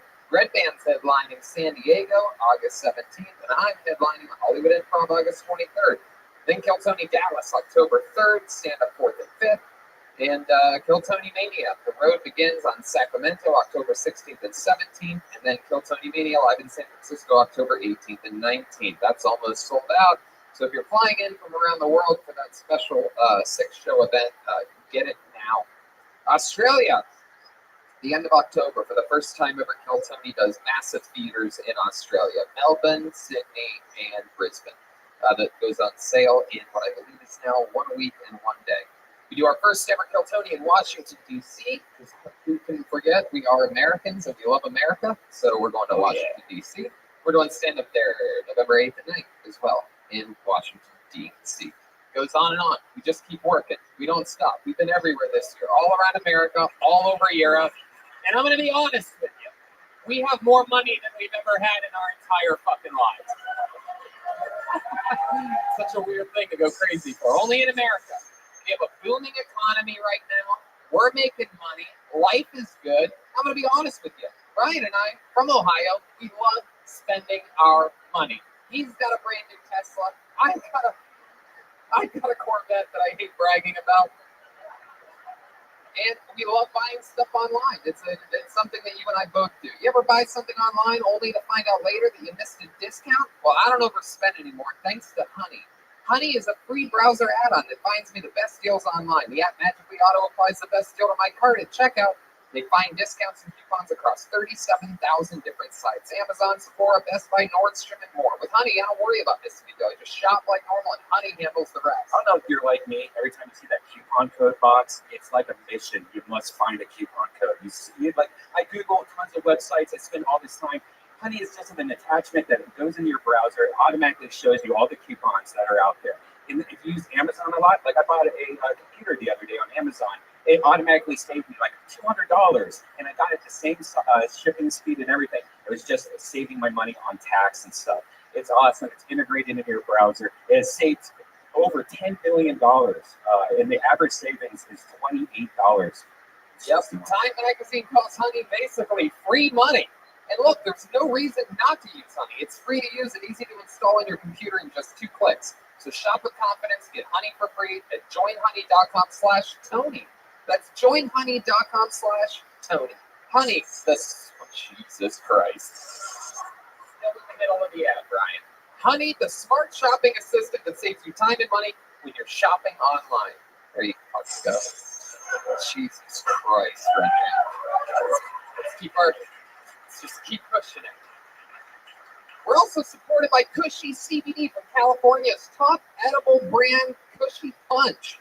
Extensive lab testing of CBD oil to make sure there's no pesticides, microbial impurities, solvents, heavy metals, all natural, organic, kosher, zero fillers. This is award-winning too. CBD, High Times, Cannabis Cup, Best CBD, WheatCon 2018, #1 edible in Maryland and LA. It's an LA-based brand, so it's local. Giving back to the community through Cushy Cares, lots of work in the LA wildlife waste system, tree replanting, food bank. They help out the community. Absolutely. It's a real California-based thing. Very, very giving back to the people. You know what I mean? It's just a great product. And CBD, of course, as you know, has been known to help relieve pain, reduce blood sugar levels, reduce inflammation as a natural alternative to opioids or muscle relaxant. CBD vapes can also help smokers get off nicotine. Go to cushycbd.com right now to get your 20% off by putting in coupon code TONYCBD. That's cushycbd.com and use code TONYCBD for 20% off. You guys ready to start this show tonight? Woo! It's not easy. It's never easy. But I am excited about tonight's show. How many of you were here last week for tonight's show? Wow, look at that, the return.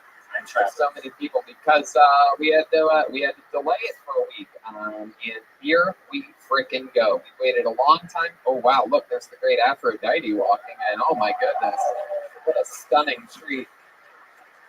Nothing flat about that earth right there. Your guest tonight, known for their one of my favorite podcasts, one of the only podcasts I listen to, the Tinfoil Hat. So interesting, so exciting. I'm sure we're going to hear some great conspiracies and theories here tonight with the great and powerful, for the first time ever on this show. Make some noise for Eddie Bravo and Sam Tripoli. Wow, here we go. It's Eddie. Hi, Eddie. All right, Sam, this way, Sam. Come on, Sam. Settle down. Here we go. Excited about this. You guys have been taking your podcast on the road live lately. You're doing Indy the 9th of August and St. Louis the 10th. Both of those are at Helium Comedy Club. Bakersfield the 17th. San Francisco at Cobb's on the 13th of September. And in Portland, December 20th. Oh, hell yeah. Heck yeah. You guys know a thing about Torn Alive podcasts. Yeah, dude. I mean, like, I gotta be honest with you. I started with Red Band a long time ago. We started in his bedroom where we're doing podcasting. And now to see where you guys are now, it's fucking amazing. I love both of you guys, and this show's fucking great, right? Wow. I almost teared up there for a second. I know, if you weren't dead on the inside, it might actually... I've never seen a skeleton smile before, but he did it. Eddie, welcome to the show. Welcome to the main room of the Comedy Store. Thank you for having me. This is very exciting times. And, you know, a lot of crazy people sign up for this bucket, and I've never felt safer than sitting next to you. I go on the road with this dude. This guy is like one of the few to ever tap a Gracie. This dude crushes on stage. And this is his side fucking thing, man. So it's been really fun to go on the road with Eddie. He's I mean, dude, the guy has disciples out there. It's like fucking crazy shit, and it's like you guys gotta see Eddie live. He's a fucking murderer, and he's literally one of the most naturally funny dudes I've ever met in my life, and it's an honor to go to war with him. I know. And you guys are both on that show at the Improv, August 23rd. Oh shit! We're gonna fuck up that nerd place. The first ever Tony Hinchcliffe and Acquaintances show. Yeah. Everybody has their friends show. They're like, you want to name this show something? I'm like, what? They're like, how about Tony Hinchcliffe and Friends? I'm like, isn't that what every liar does? So yeah. Really poking their friends. Let's call it Tony Hinchcliffe and Acquaintances. I'm gonna book a show with hot black chicks who have cool haircuts. That's my show. That's the Apollo 13 right there. The ones from the future right there. Look at that. Those are Bill Tony legends right there. Usually there's 13 of them, and they look like they're going to the Showtime of the Apollo. So I call them the Apollo 13. From Mars. Showtime with Apollo from Mars. So we have the guests, got Red Band, everything's in position here. It just brings me to the band. We have a band on this show. They are the best damn band in the land. One of my favorite things in all of comedy. They fucking cut me down at my core. Absolutely hilarious. Every single episode they commit to being different characters, and I never know what they're going to be or what they're going to do. There's a lot of pyro happening. The stage is just filled with smoke. Let's all find out what they are here tonight together. Make some noise for the Kill Tony band. Jeremiah Watkins, and Joelberg, Joel Jimenez. Wow, there's a lot of smoke. Whoever's on the smoke should stop pressing that button. Wow. Holy shit. My goodness. Wow. This is crazy. It appears to be bad guys or scary movie people or something, I do believe. I believe that's Slender Man. I think that's a haunted fisherman right there. I think the Gordon's fisherman is here. Okay, guys, let's get to it. I don't know if you hear the crowd or not, but that's an evil white man. We are good on smoke. Oh my God, this is frightening. Where's your mega hat, dog? Okay, this is very scary. You gotta hate Mexicans. Yeah. This guy wants a wall badly. Look at that little hole in his mouth. I bet he can. I bet. What do we got? What do we got? This is frightening. I've never seen someone's nose closing in so tight before in anything in their life. Unbelievable. I'm guessing you're Slender Man. Am I correct? Whoa. Wow, that's incredibly annoying already. Maybe your voice can actually haunt itself to be something listenable. No idea. Okay, very good. No one has any clue what you're saying in that voice. Okay, try again. Hey, there you go. Heck yeah, we got that. I agree with that. And then clearly, you are a haunted fisherman of some kind. The name's Hookman, Tony. The name's Hookman. Slender Man. I didn't make up my own legend, Sam. And then clearly back here we have the girl from The Exorcist. Am I right? No, man. It's say my name in the mirror 3 times, Tony. Oh, Bloody Mary. Yeah. Oh my God.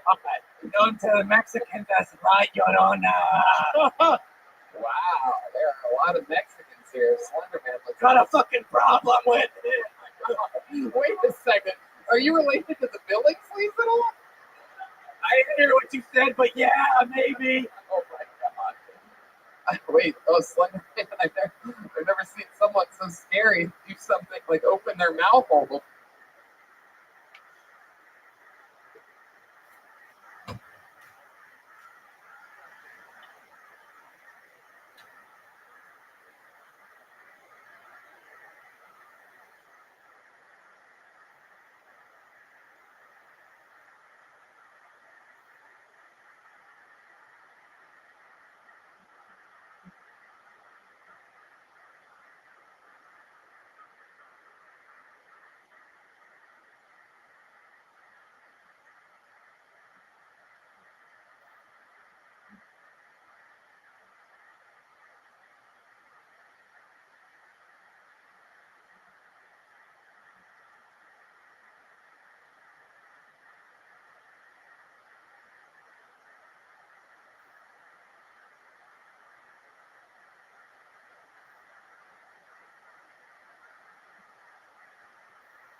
before. That's the world's smallest glory hole right there. Perfect. That's where Dr. Ken sticks his dick. Oh my God. Okay. We got Slenderman, Hookman, and Bloody Mary. Eddie Bravo, Sam Tripoli, which brings me to this, the final piece of the puzzle. The bucket of destiny, ladies and gentlemen. Ichabod's bucket of destiny. Only a bunch of people signed up for the show earlier. If I pull your name out, you get 60 seconds, and then I interview you afterwards to find out a little bit more about you. And you know how it works. If I pull your name out, you know your 60 seconds is up and you're the sound of a kitten. That means wrap it up then, or else you're going to bring out the angry West Hollywood Bear. That's it. You guys ready to start this show? We are live. Everything is happening. You made it, baby. The #1 live podcast in the world is back on a Monday night. Dude, you packed out the main room on a Monday. You know, I always wanted to make a hit show on a Monday because I would always be bored on Mondays. It used to be my least favorite day of the week, and I purposefully always wanted to have a great Monday show because it makes the rest of the week even better. Yes, tinfoil hat is correct. For the people. I don't know if you guys can see that from where you're at, but only one person here signs up with Black Sharpie every single week. She started on this show a few years ago. We fell in love with her. Every time she comes up, she's a little bit better than the last time before, which is inspiring for everybody because she's 63. 63? 63 years old. I would say to you, a Phil Tony legend, an icon, Aphrodite. We're starting it off with a bang, baby. I can feel it. This is a special episode tonight. Holy shit. Come on, people. It's the one and only Aphrodite. Yeah! Okay. If you guys don't mind, I just like to rip my coochie for good luck real quick. Oh, I forgot I'm not at home. Okay. You know, I know a lot of you have been called names by your parents. They're like, stupid. Right, Sam? Dumb. You know what I'm talking about, right, man? Lazy. They hate pay attention. But me, my mom's really special. She thinks of me as disgusting. Disgusting. That's the new word. Disgusting. Oh, you don't know why? Hold on.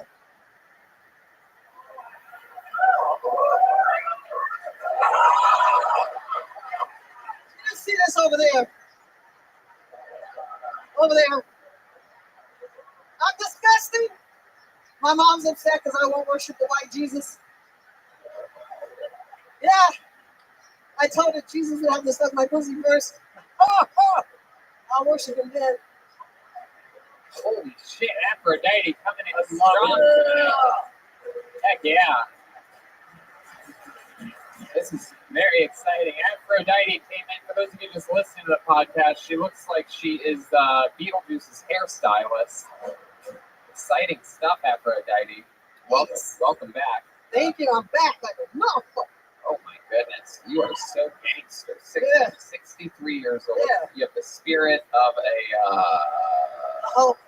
Yeah, a hoe. That's exactly what I was going to say. Took the word right out of my mouth. I'm all right there. Incredible that you still use your butt muscles like that. Oh, yeah. Yeah.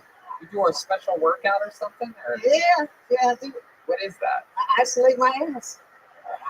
My goodness. Is this your guy? This is Eddie. This is your first time seeing Aphrodite. What do you think about things like You should this? see the look on his face. You look like you're in your mid-30s. Yeah, Right? Yeah. sure. You still getting dick on the daily? Oh, I'm getting it every chance I get. Pussy still works? Yeah, hell yeah, snapping pussies. I don't know. Yeah. Yeah. Someone's been swishing down that afro. It's a little bit wobbly today. Yeah. Big dent in it. Looks like somebody pushed it up. Fuck white guys? Oh, no. I like big dick. Oh, wait a second here. Oh, Slender Man is offended by that. What about Mexican? Fuck Mexican? Oh, no. I'm strictly blackly. Really? Yeah. I like that plantation fucking. My goodness. You've never, you don't Just my first joke. know what Slender Man's penis is like. What is it like, Slender Man? If you had to describe it, how would you describe it? Because you're so tall and thin. Does the dick match the drapes? Have you ever been with a black guy with a small dick? Oh, I don't tolerate that. I kill him.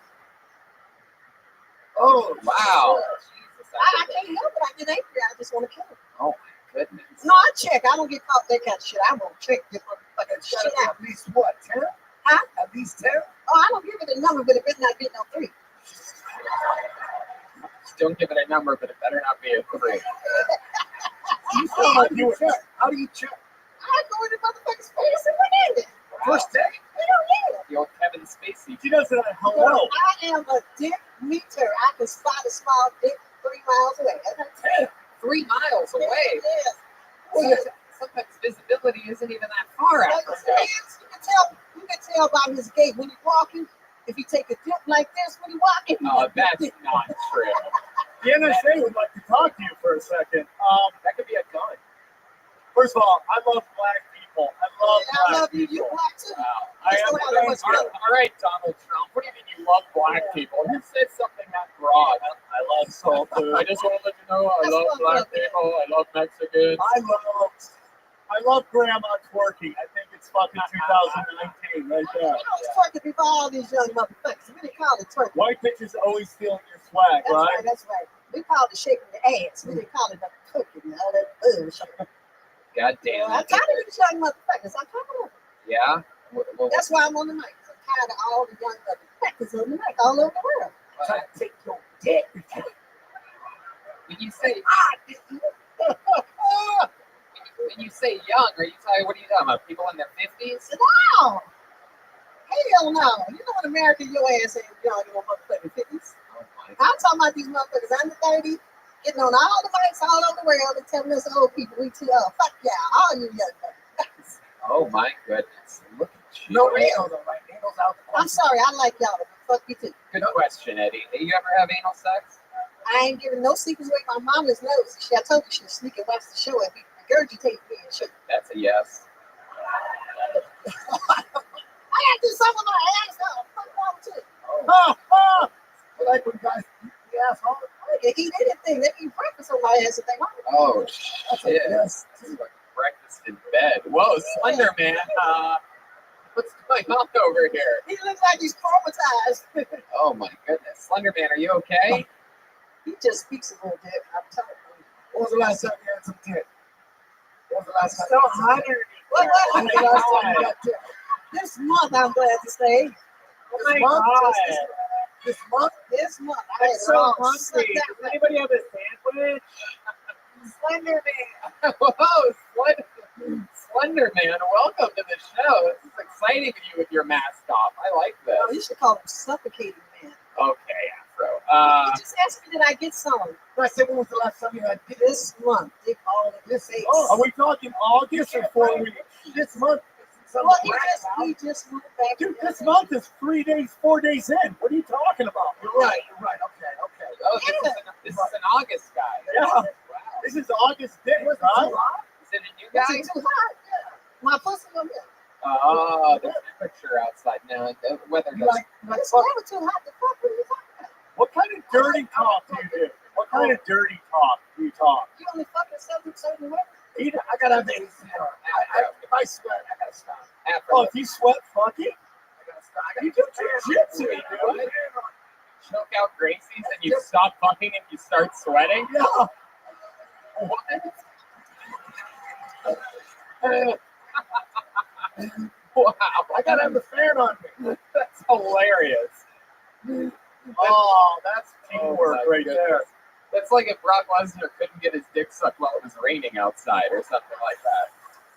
Oh, these people child abuse or something? That really is. Aphrodite, you are also a musician as well as a comedian, and you have a new song out. Is that Yes. correct? Yes, What's it's it called called? There's a Break in the Road.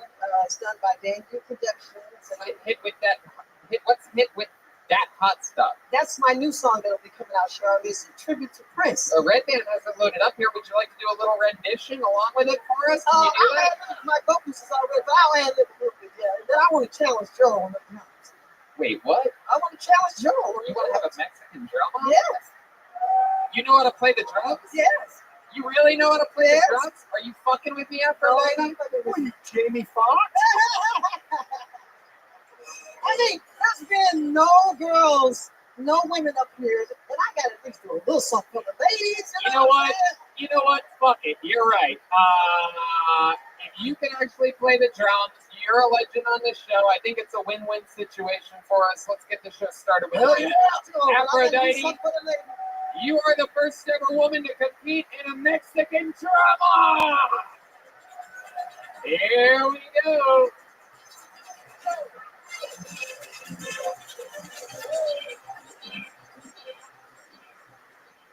Aphrodite, I'm sure you know how this works, but I'm going to explain it. Whoa, but I'm going to explain it for the audience members. This is sort of crazy. If Aphrodite wins, she becomes the new drummer for the Kiltony. What? This could be one of those moments I'm going to remember forever. However, Aphrodite, I must remind you that the competition, the drum solo competition that happens, it's about overall comedy. It's about giving it your all. It's about performance. It's about comedy. So, there you go. With all that said, I present to you, for the first time ever, a Mexican drum off with Aphrodite. Whoa! She's dropping her fits on the cymbal. This is crazy. Here she goes.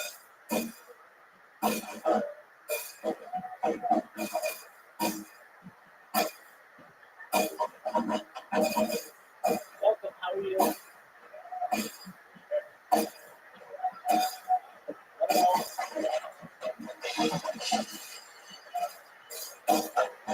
Wow, she completely lied to me. All right. I can't believe you would lie to me like that.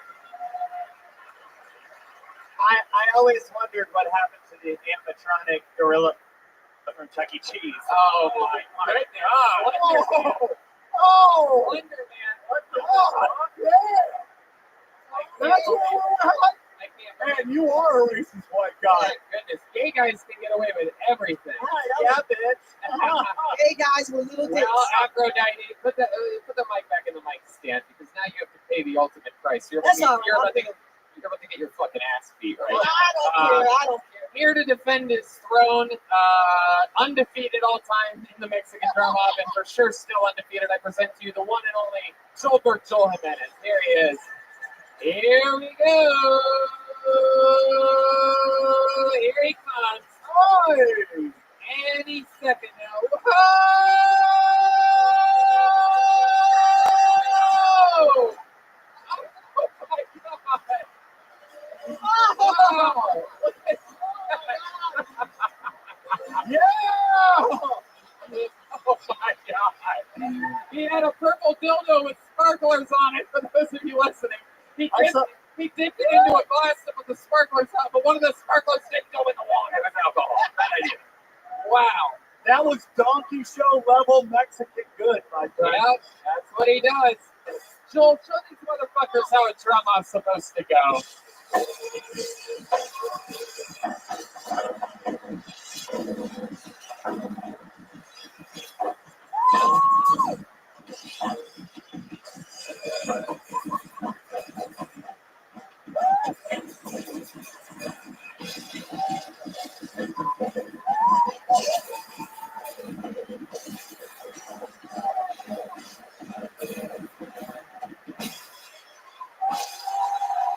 Wow.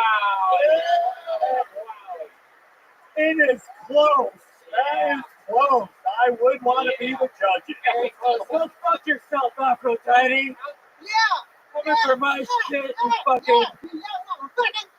Afro. How many of you guys have Aphrodite winning that Mexican drum off? Look at that. And how many of you have Joel Jimenez winning that? There you go.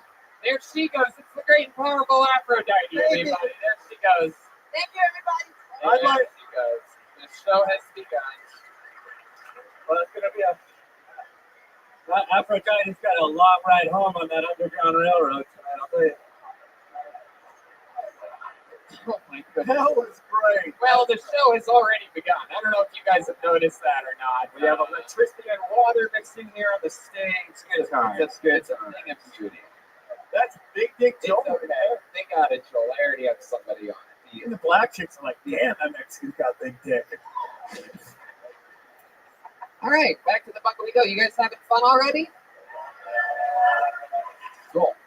Hold the name out. We're going to get 60 seconds uninterrupted by Alex Holiday. Here we go. Alex Holiday is getting up. Here he comes. Here we go. Back from that place. Back from that which my friend. One more time for Alex Holiday. Hey guys. All right.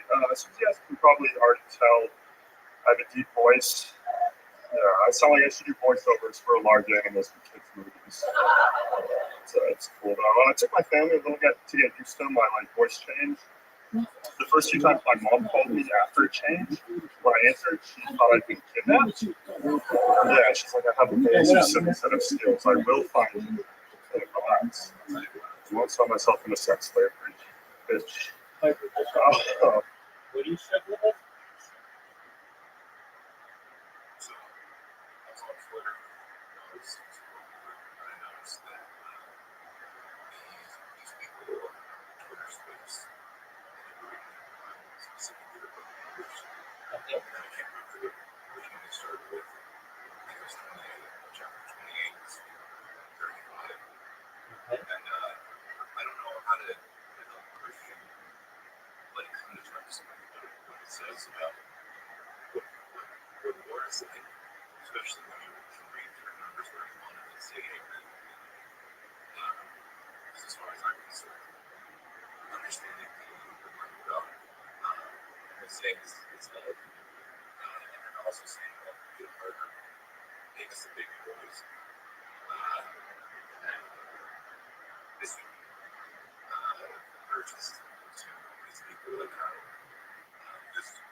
I can't advise you on being a Christian if you're not a Christian, and then I would invite you to go to a priest or pastor or something.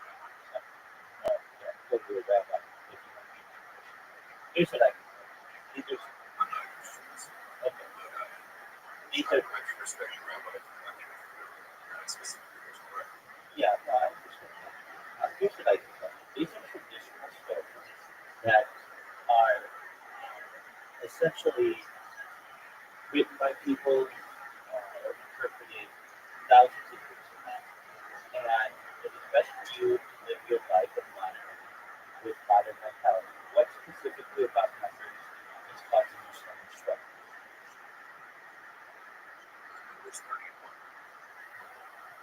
So, as I don't have the entire outcome of this, let's go to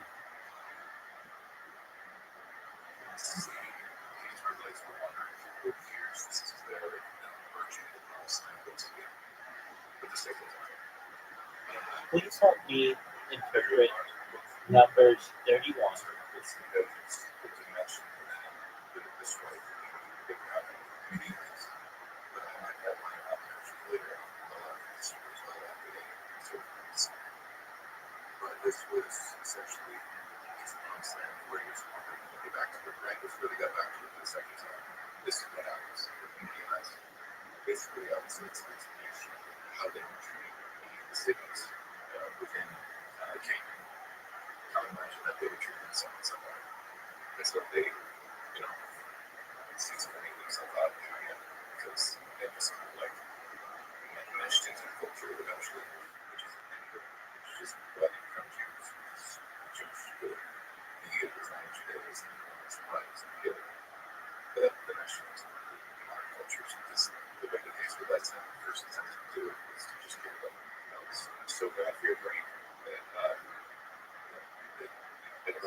All right, let's talk about it.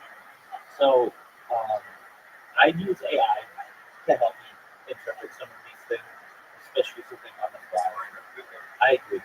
All right, so we have numbers 31 describing the Israelites' war against the Midianites. The war was commanded by Hashem of God as response to the Midianite involvement in leading the Israelites to sin for idolatry and immorality, as recounted in Numbers 25. Moshe Rabbeinu Moses is instructed to take vengeance for the children of Israel against the Midianites, after which he is told that he will be gathered unto his people, meaning he will pass over. All right, so some key points. The command to fight. Hashem God commands Moshe Rabbeinu Moses to take vengeance on the Midianites. This is not an act of aggression, but a divine command to remove the source of moral corruption that had severely impacted Israel. The army, Moshe Rabbeinu and Moses, sends 12,000 men, 1,000 to be tried to war, along with Phineas the son of Eleazar, the priest, who takes the holy vessels and the trumpets for sounding the alarms. The battle, the Israelites kill all the male Midianites, including their kings and the prophet Noah, who had advised the Midianite women on how to cause the Israelites to sin. After the spoils, the women and children are initially taken captive, and the possession and livestock of the Midianites are seized and spoiled of war. Purification and division of spoils. Upon returning from the battle, Moses is angered by the soldiers for sparing the Midianite women, who were instrumental in causing the Israelites to sin. Specific laws are then given for purifying the people and the spoils of war. The spoils are divided between the warriors, the rest of the community, and the donation of the captives. The moral and ethical lessons. The chapter concludes with a detailed account of the division of the spoils. Excellent. Offerings made to Hashem for God. When the spoils of war emphasizing the sanctification of material wealth and the importance of gratitude towards Hashem. So let's talk about the lessons and contemporary application, and this may be more beneficial. So there's the idea of divine justice. The war against Midian teaches about divine justice and the consequences of leading others to sin. It underscores the severity of idolatry and morality. Okay, we've got that established. There's leadership and responsibility. There's Moshe Rabbeinu's leadership in directing this difficult command. It shows the weight of responsibility leaders carry, especially in matters of spiritual and moral welfare. There's the sanctification of material gain. The detailed laws regarding the spoils highlight the concept of sanctifying material wealth. Everything material can and should be elevated to serve a divine purpose. This chapter, like many in Torah, can be a challenging concept to understand in itself, especially from a modern perspective. It deals with themes of divine command, justice, war, and purification, which require thoughtful study and consideration. So, what specifically of that are you struck by? So, I think this point that many people say this might not help with the record any a lot of it. So, if God is God's name, glad with God suggests that the murder of any is acceptable. Great question. Here we go. If God is good, why would God suggest the death of the young boys of the Midianite people? Because they're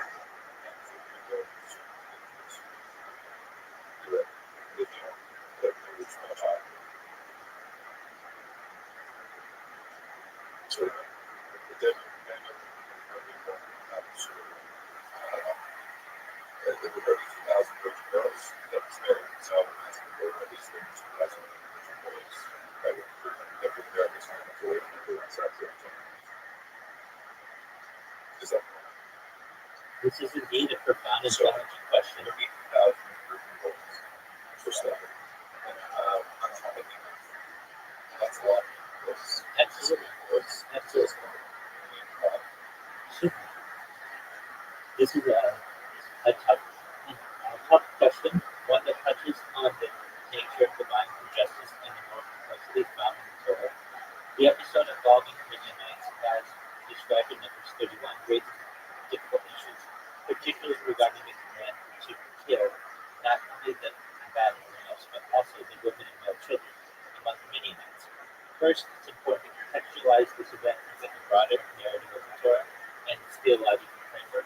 The commandment to go to war against the Midianites was not based on territorial conquest or personal vendetta, but was a divine commandment specifically because of the Midianites' role in leading Israel into grave sin, idolatry, and immorality, as seen in Numbers 21. This sin had severe spiritual and physical repercussions for the Israelites, including a plague that resulted in the death of 24,000 people. The decision regarding the Midianite and children is particularly troubling to minds of Israelis, who some of the religious right. In the Torah perspective, the male children were considered to be the future perpetrators of the Midianite culture, which is deeply enmeshed with practices antithetical to the values the Torah was promoting, including monotheism and moral laws. The killing of the women involved in the incident of Pure was seen as a direct punishment for the act of Israelites. Here are a few points to consider. Divine perspective versus human perspective. The Torah teaches that God's understanding and vision encompass all of time and space, seeing the end from the beginning. Decisions that might seem harsh and difficult from a human perspective are viewed as just from a divine perspective, considering factors beyond human comprehension. That's true. That's collective responsibility. Remember the times nations were often seen as collective entities rather than collective individuals. The actions of the nation, especially those that were systemic and cultural, brought collective consequences. More lessons. The Torah narrative teaches about the severe consequences of leading others into sin, especially on a mass scale. This is a serious warning against the influence one can have on others and the responsibility that comes with it. Historical context. Understanding the historical and cultural context of ancient warfare and justice can also provide insights into these episodes.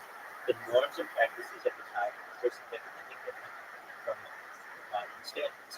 It's crucial to approach these stories with humility and recognition that our understanding of morality influenced by contemporary values might not directly apply to the interpretation of ancient texts. These narratives challenge us to think deeply about justice and morality and the consequences of actions on a global scale. That still doesn't get it. I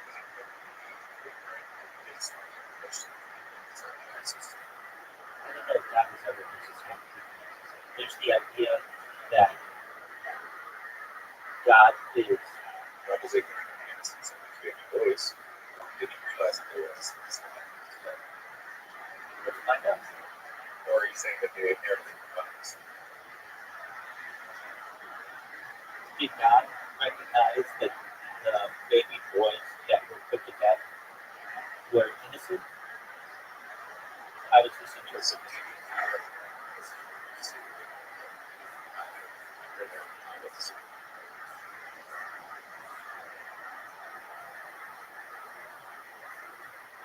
Because they worked into that. They had every opportunity to survive. Because those thousand soldiers wanted their soft as it is.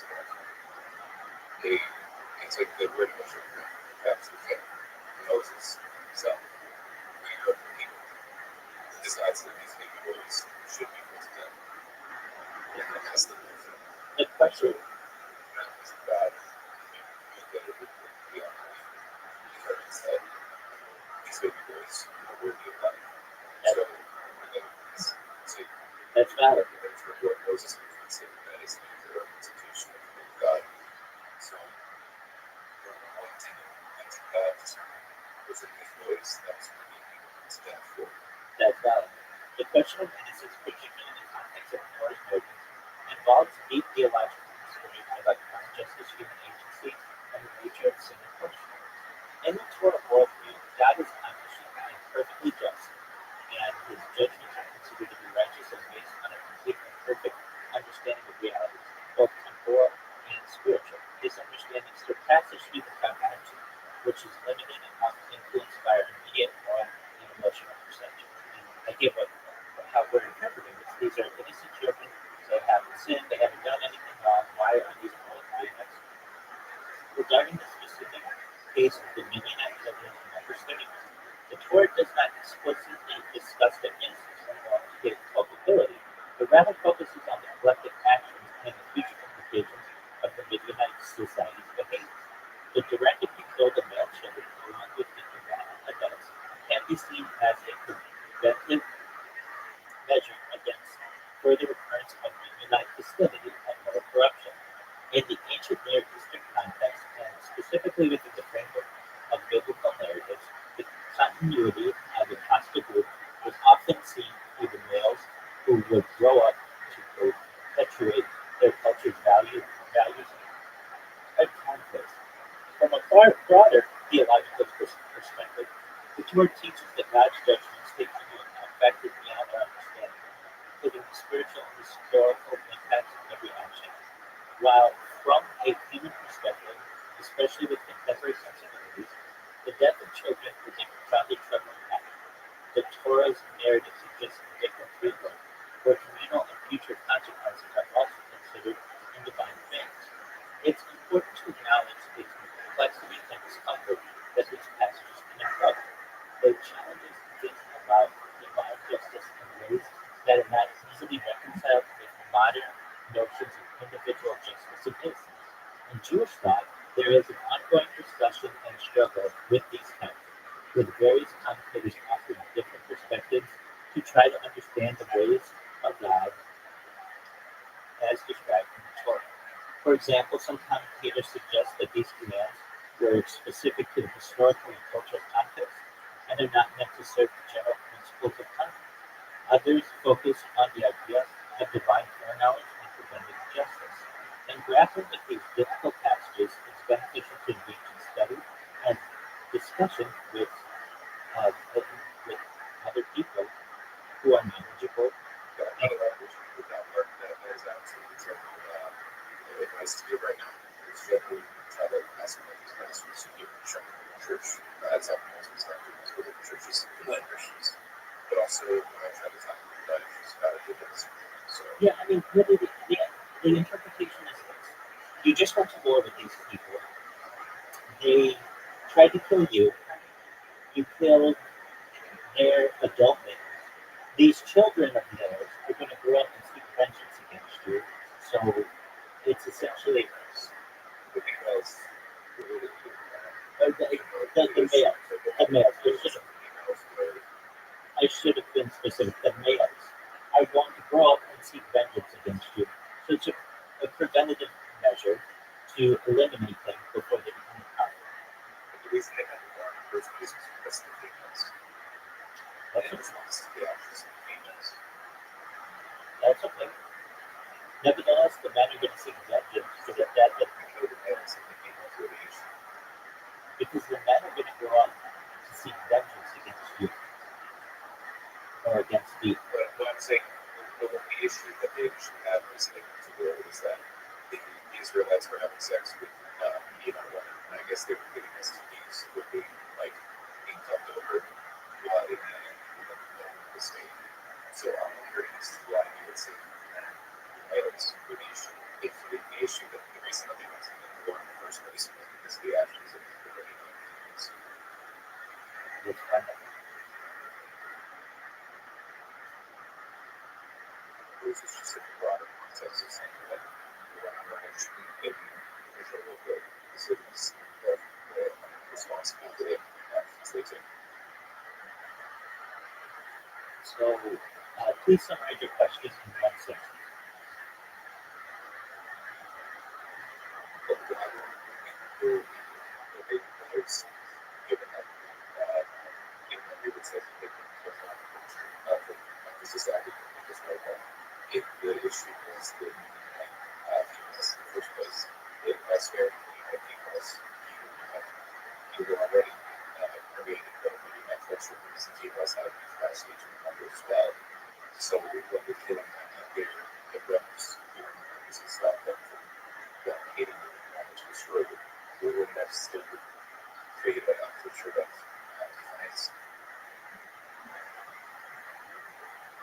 What is the purpose of killing the young male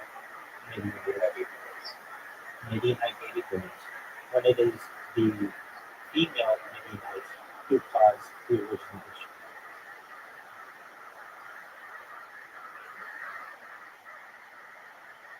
My interpretation of it would be to eliminate the potential danger that the young Midianite males could pose.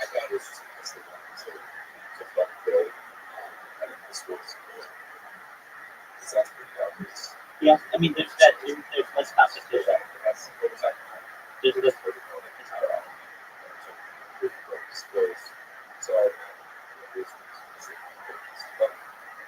that opportunity as well, and then there's not any competition.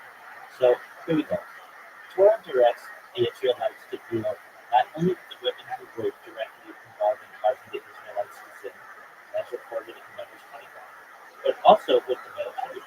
The directive can be perplexing, especially since it was the Midianite women and the children who played a direct role in the sin and growth.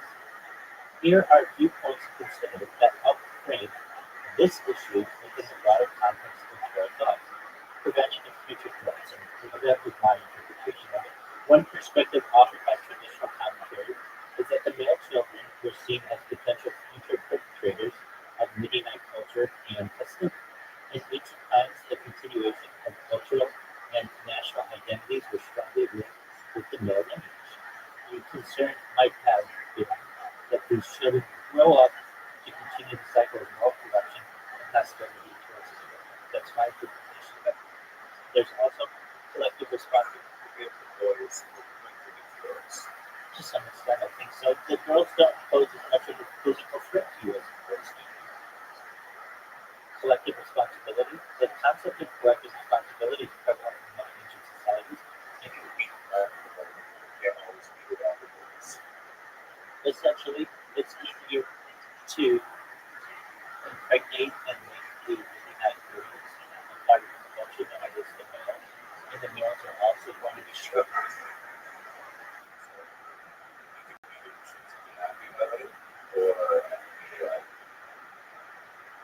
Both are options. There's collective responsibility. The concept of collective responsibility is prevalent in many ancient societies. Well, we're here to figure these things out. You should know. No one really knows the answer, truthfully, but we're going to figure out the answers as best we can. The actions of a nation, especially those that are systemic and cultural, could lead to collective consequences. And let me say to you, as your opinion, you are asking excellent questions, and this is how people should be having these discussions. The actions of a nation, especially those that are systemic and cultural, can lead to collective consequences. While this is a challenging concept, especially in light of modern individual ethics, it reflects a worldview where the collective faith and moral standing of a community are deeply intertwined. Divine command and justice. From the Torah's perspective, the commandments given by God, including those regarding warfare, are just and rooted in a divine understanding of human history and morality that transcends human judgment. These commands are seen as prelude to the spiritual and moral dynamics of the time, which can be difficult to fully grasp in a different historical and moral context. Historical and cultural context. Understanding the historical and cultural context of these events is crucial. The norms around warfare and justice in ancient Near Eastern societies were significantly different from those today, but the narratives often reflect these contexts and must be studied with an awareness of these differences. Moral challenges and lessons. The Torah does not shy away from presenting narratives that are morally challenging. These stories invite deep reflection on the nature of justice, the consequences of sin, and the complexities of divine command. They encourage us to wrestle with difficult questions and seek deeper understanding through study and dialogue. That's what you're doing.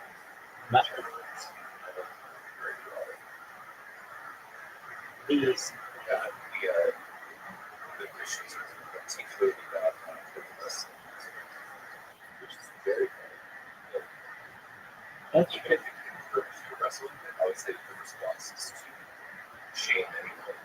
Just stuff that you have.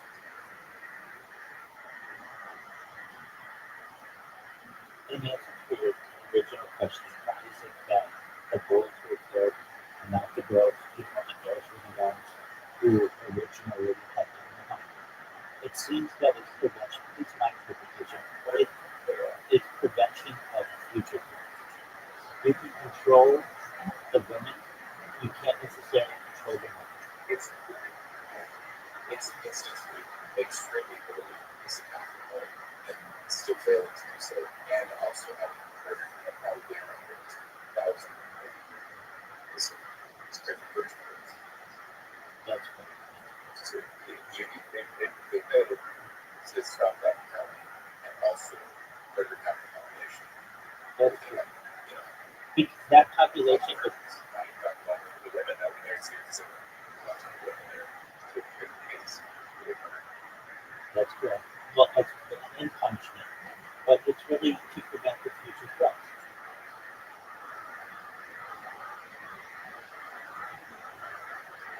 It may not be a satisfying answer. So there's that case, right? No, the Passover is about Moshe Rabbeinu and Moses leading us out of Egypt.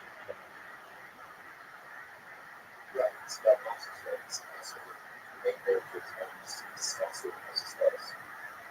Yeah, but the story is really about the text of this night. So when people like it, power of God to free ourselves from the institutions that enslave us, but we don't like to think about that power to free ourselves. And I think it's your nature to, in this case, one of the threats to you or to your people. And in order to prevent future threats, They said that so they don't know that everybody's just going to have threats and they actually prevented what they meant in this moment. I mean, you can interpret it that way. Essentially, you have a group of people who see another group of people as a threat, and they will eliminate. They just so happen to be young boys, and the reason why they were chosen is because they would grow up to be men and could perhaps in the future be a threat to the nation. The nation realized that they had risen up and left. They were worried that this nation would rise up. So That is certainly a realization. so they were like, even though the main, I guess because the main put it out as far as getting on the media, they have left destruction behind. If you would benefit firstborn children. Absolutely, yeah. And now they're like, okay, well, best case scenario, way out. Instead, we have to write about it.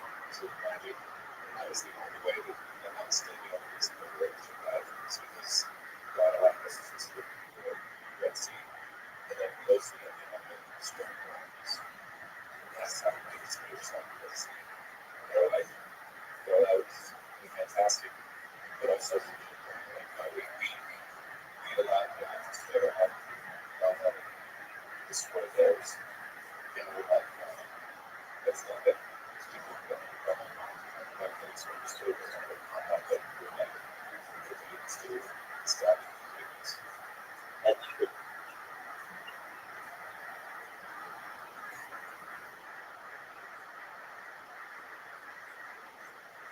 Yeah, that's right.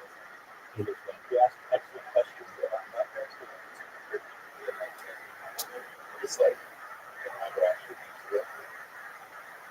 So I don't really have people inside thinking about it. You have to do that in this years, if that makes sense. I can help you with any of the struggles that you have. I can't guarantee you I will know all of the answers, but I can guarantee that there's not going to use the resources at our disposal to be able to find. And whether that means we go directly to the text or whatever can we be able to get ourselves satisfactory answer in each pursuit that I find to be beneficial for all of us. Maybe that we're good.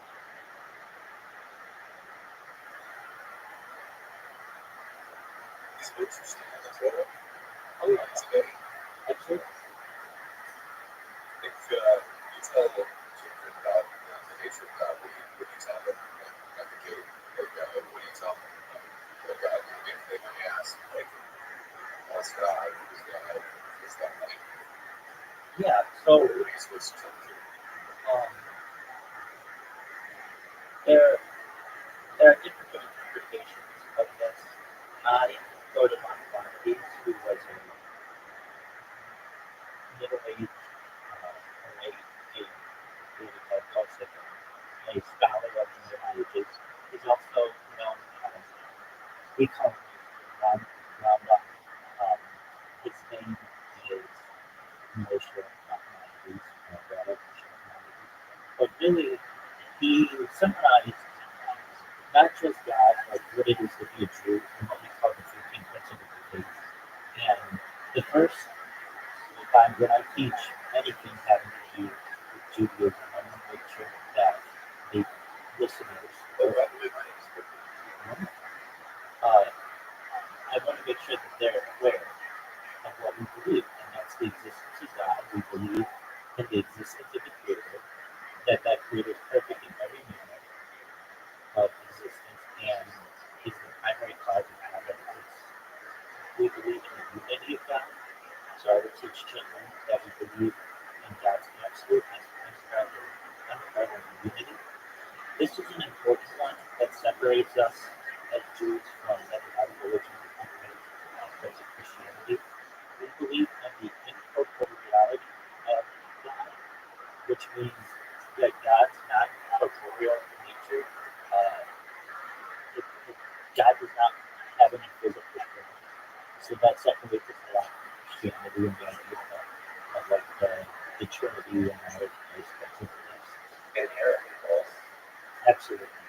And also, there are some ways that we interpret or at least phrase things that we say, like sitting at the right hand of God, but we don't actually believe in some white bearded person in the sky and actually sitting at the right hand. It just means to be closer to to the presence of God. Exactly, absolutely. But saying that the inherent incorporeality of God is false. You have to exist physically, even if all you existed was physically except as one. And that association to the concept would still be recorded physically in a person's brain, even if you weren't including the open text or the actions you took on behalf of such an entity like an as a photograph, but that entity that would still be existing reality of God. Well, what we really mean is that just God didn't have feelings. That's what we mean. God inherently has to be this absolute form that he has to see the form by like all of humans. Exactly. Everything. God would be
Fuck you. Idiot.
Hey, so I apologize. My modem went out for a second. Can you give me a couple seconds and let me